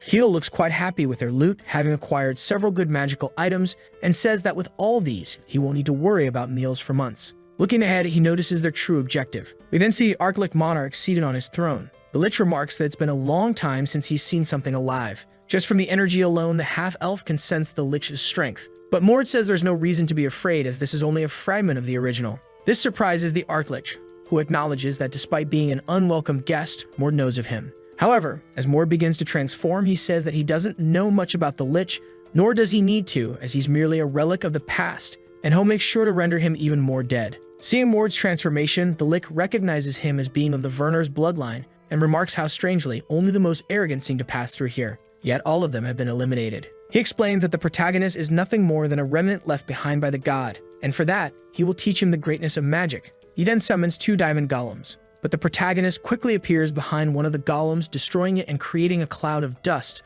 while the Lich expected him to have this level of power. What he didn't expect, however, was the punch that was about to come his way. The Lich reacts quickly, casting a defensive spell to block the MC's strike. Yet, as he stands there, a wind spell begins to swirl around him, forming a tornado with the Lich at the center. Even so, the Lich finds the trick annoying and with a single stomp, activates the Forest's curse, which suppresses all of Keel's magic. Upon realizing that his spell was nullified with just a single movement, Keel is terrified. But this is the moment the protagonist was waiting for to throw a dagger at the Lich. The Lich finds it irritating that the dagger bypassed his defensive spell but believes it won't do much damage to his body. However, it's at that moment that the dagger begins to glow. As you may know, an Archlich is a being made entirely of dark magic, and the effect of an anti-magic weapon on a creature made of magic is completely lethal. Thanks to the immense shock, even the Lich's robes are torn to shreds, and he can't comprehend how something like this exists. Taking advantage of the opportunity, MC remarks that letting one's guard down in a fight means death. He then activates the mountain destruction technique,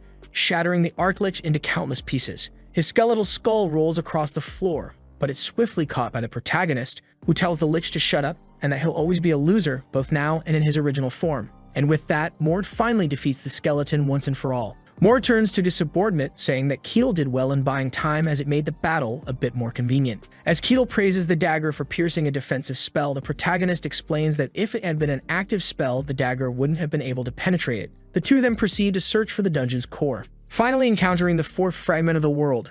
And when they destroy the core, they finally return to the real world, with the dungeon's entrance being a fake room. There, Keel looks around in search of something, but when he realizes that the thing he's looking for is not there, he starts screaming in despair for having lost all his loot. Then he looks at the protagonist, who is also a little confused. He then asks if the protagonist knew this was going to happen, and that no matter how much he thought about it, a dungeon that had been closed for more than 200 years maintaining so many intelligent undead is strange, questioning if it was a dream of chaos. It is explained that the dream of chaos is the boundary between reality and a dream. It's like a very powerful illusion, but everything you experience there is real. The problem is that nothing from this dungeon can be taken to the outside world. Mord thinks that his hypothesis must be correct, since being locked in this place for 200 years would lead to a mental collapse, but it's different if these minds are fake. He then says that he didn't know this and that he wasn't trying to deceive him. But since he was part of the battle, he will give some loot to compensate for what he lost. He then prepares a punch while warning him not to complain about the loot. That punch was directed at the ground, and the two begin to fall into a secret room that was right below. Upon landing, the protagonist thinks that this place is actually a secret space, and that it can only be found after solving the hidden puzzles inside the fake room. Keel, after looking around the room for a bit, is amazed, seeing some objects on altars, while Mord thinks he didn't need to solve the puzzles since he already knew where the place was. Soon, the half-elf mercenary is happy that all those things look expensive. He says that now they are in a place that really looks like the treasure hall. He begins to analyze a bag while the protagonist explains that it has a dimension 5 times larger than the space of this room. Not only that, but is capable of automatically retrieving any item from inside and is made so that only the owner can touch it. But obviously, the protagonist is not going to give the OP item to his servant, giving him another item instead. This is the lightning ring, capable of allowing the user to use lightning magic up to the 6th circle. Additionally, it has great defense against lightning-type magic, and it seems that the young half-elf is quite pleased, although he had a somewhat suspicious look on his face as he looks at the ring he received. Among the other things in the room, there's the necklace capable of protecting someone against unauthorized magic use and detecting subtle magic. There's also this golden key that also acts as a map, prompting Keel to ask how many parts there are in total, discovering that there are 7 and soon questioning if our hero wants to find them all to prevent the resurrection of the Archlich. He says yes, but also because the 7 parts are fragments of the world, and now that they've taken everything, they must leave. But before leaving, they approach the skull that is in the center, and Mord explains that this is the part of the Archlich. What they defeated in the dungeon is the manifestation of a consciousness imbued in this part, and if they don't destroy it, he could come back. In the novel, the protagonist and his friends imagined that this was just decoration and ignored it. As a result, the Archlich was revived. However, now this insect will not hurt anyone else. So the video ends here. If you don't want to miss the next part, activate the notification bell, and see you next time on Tob's channel.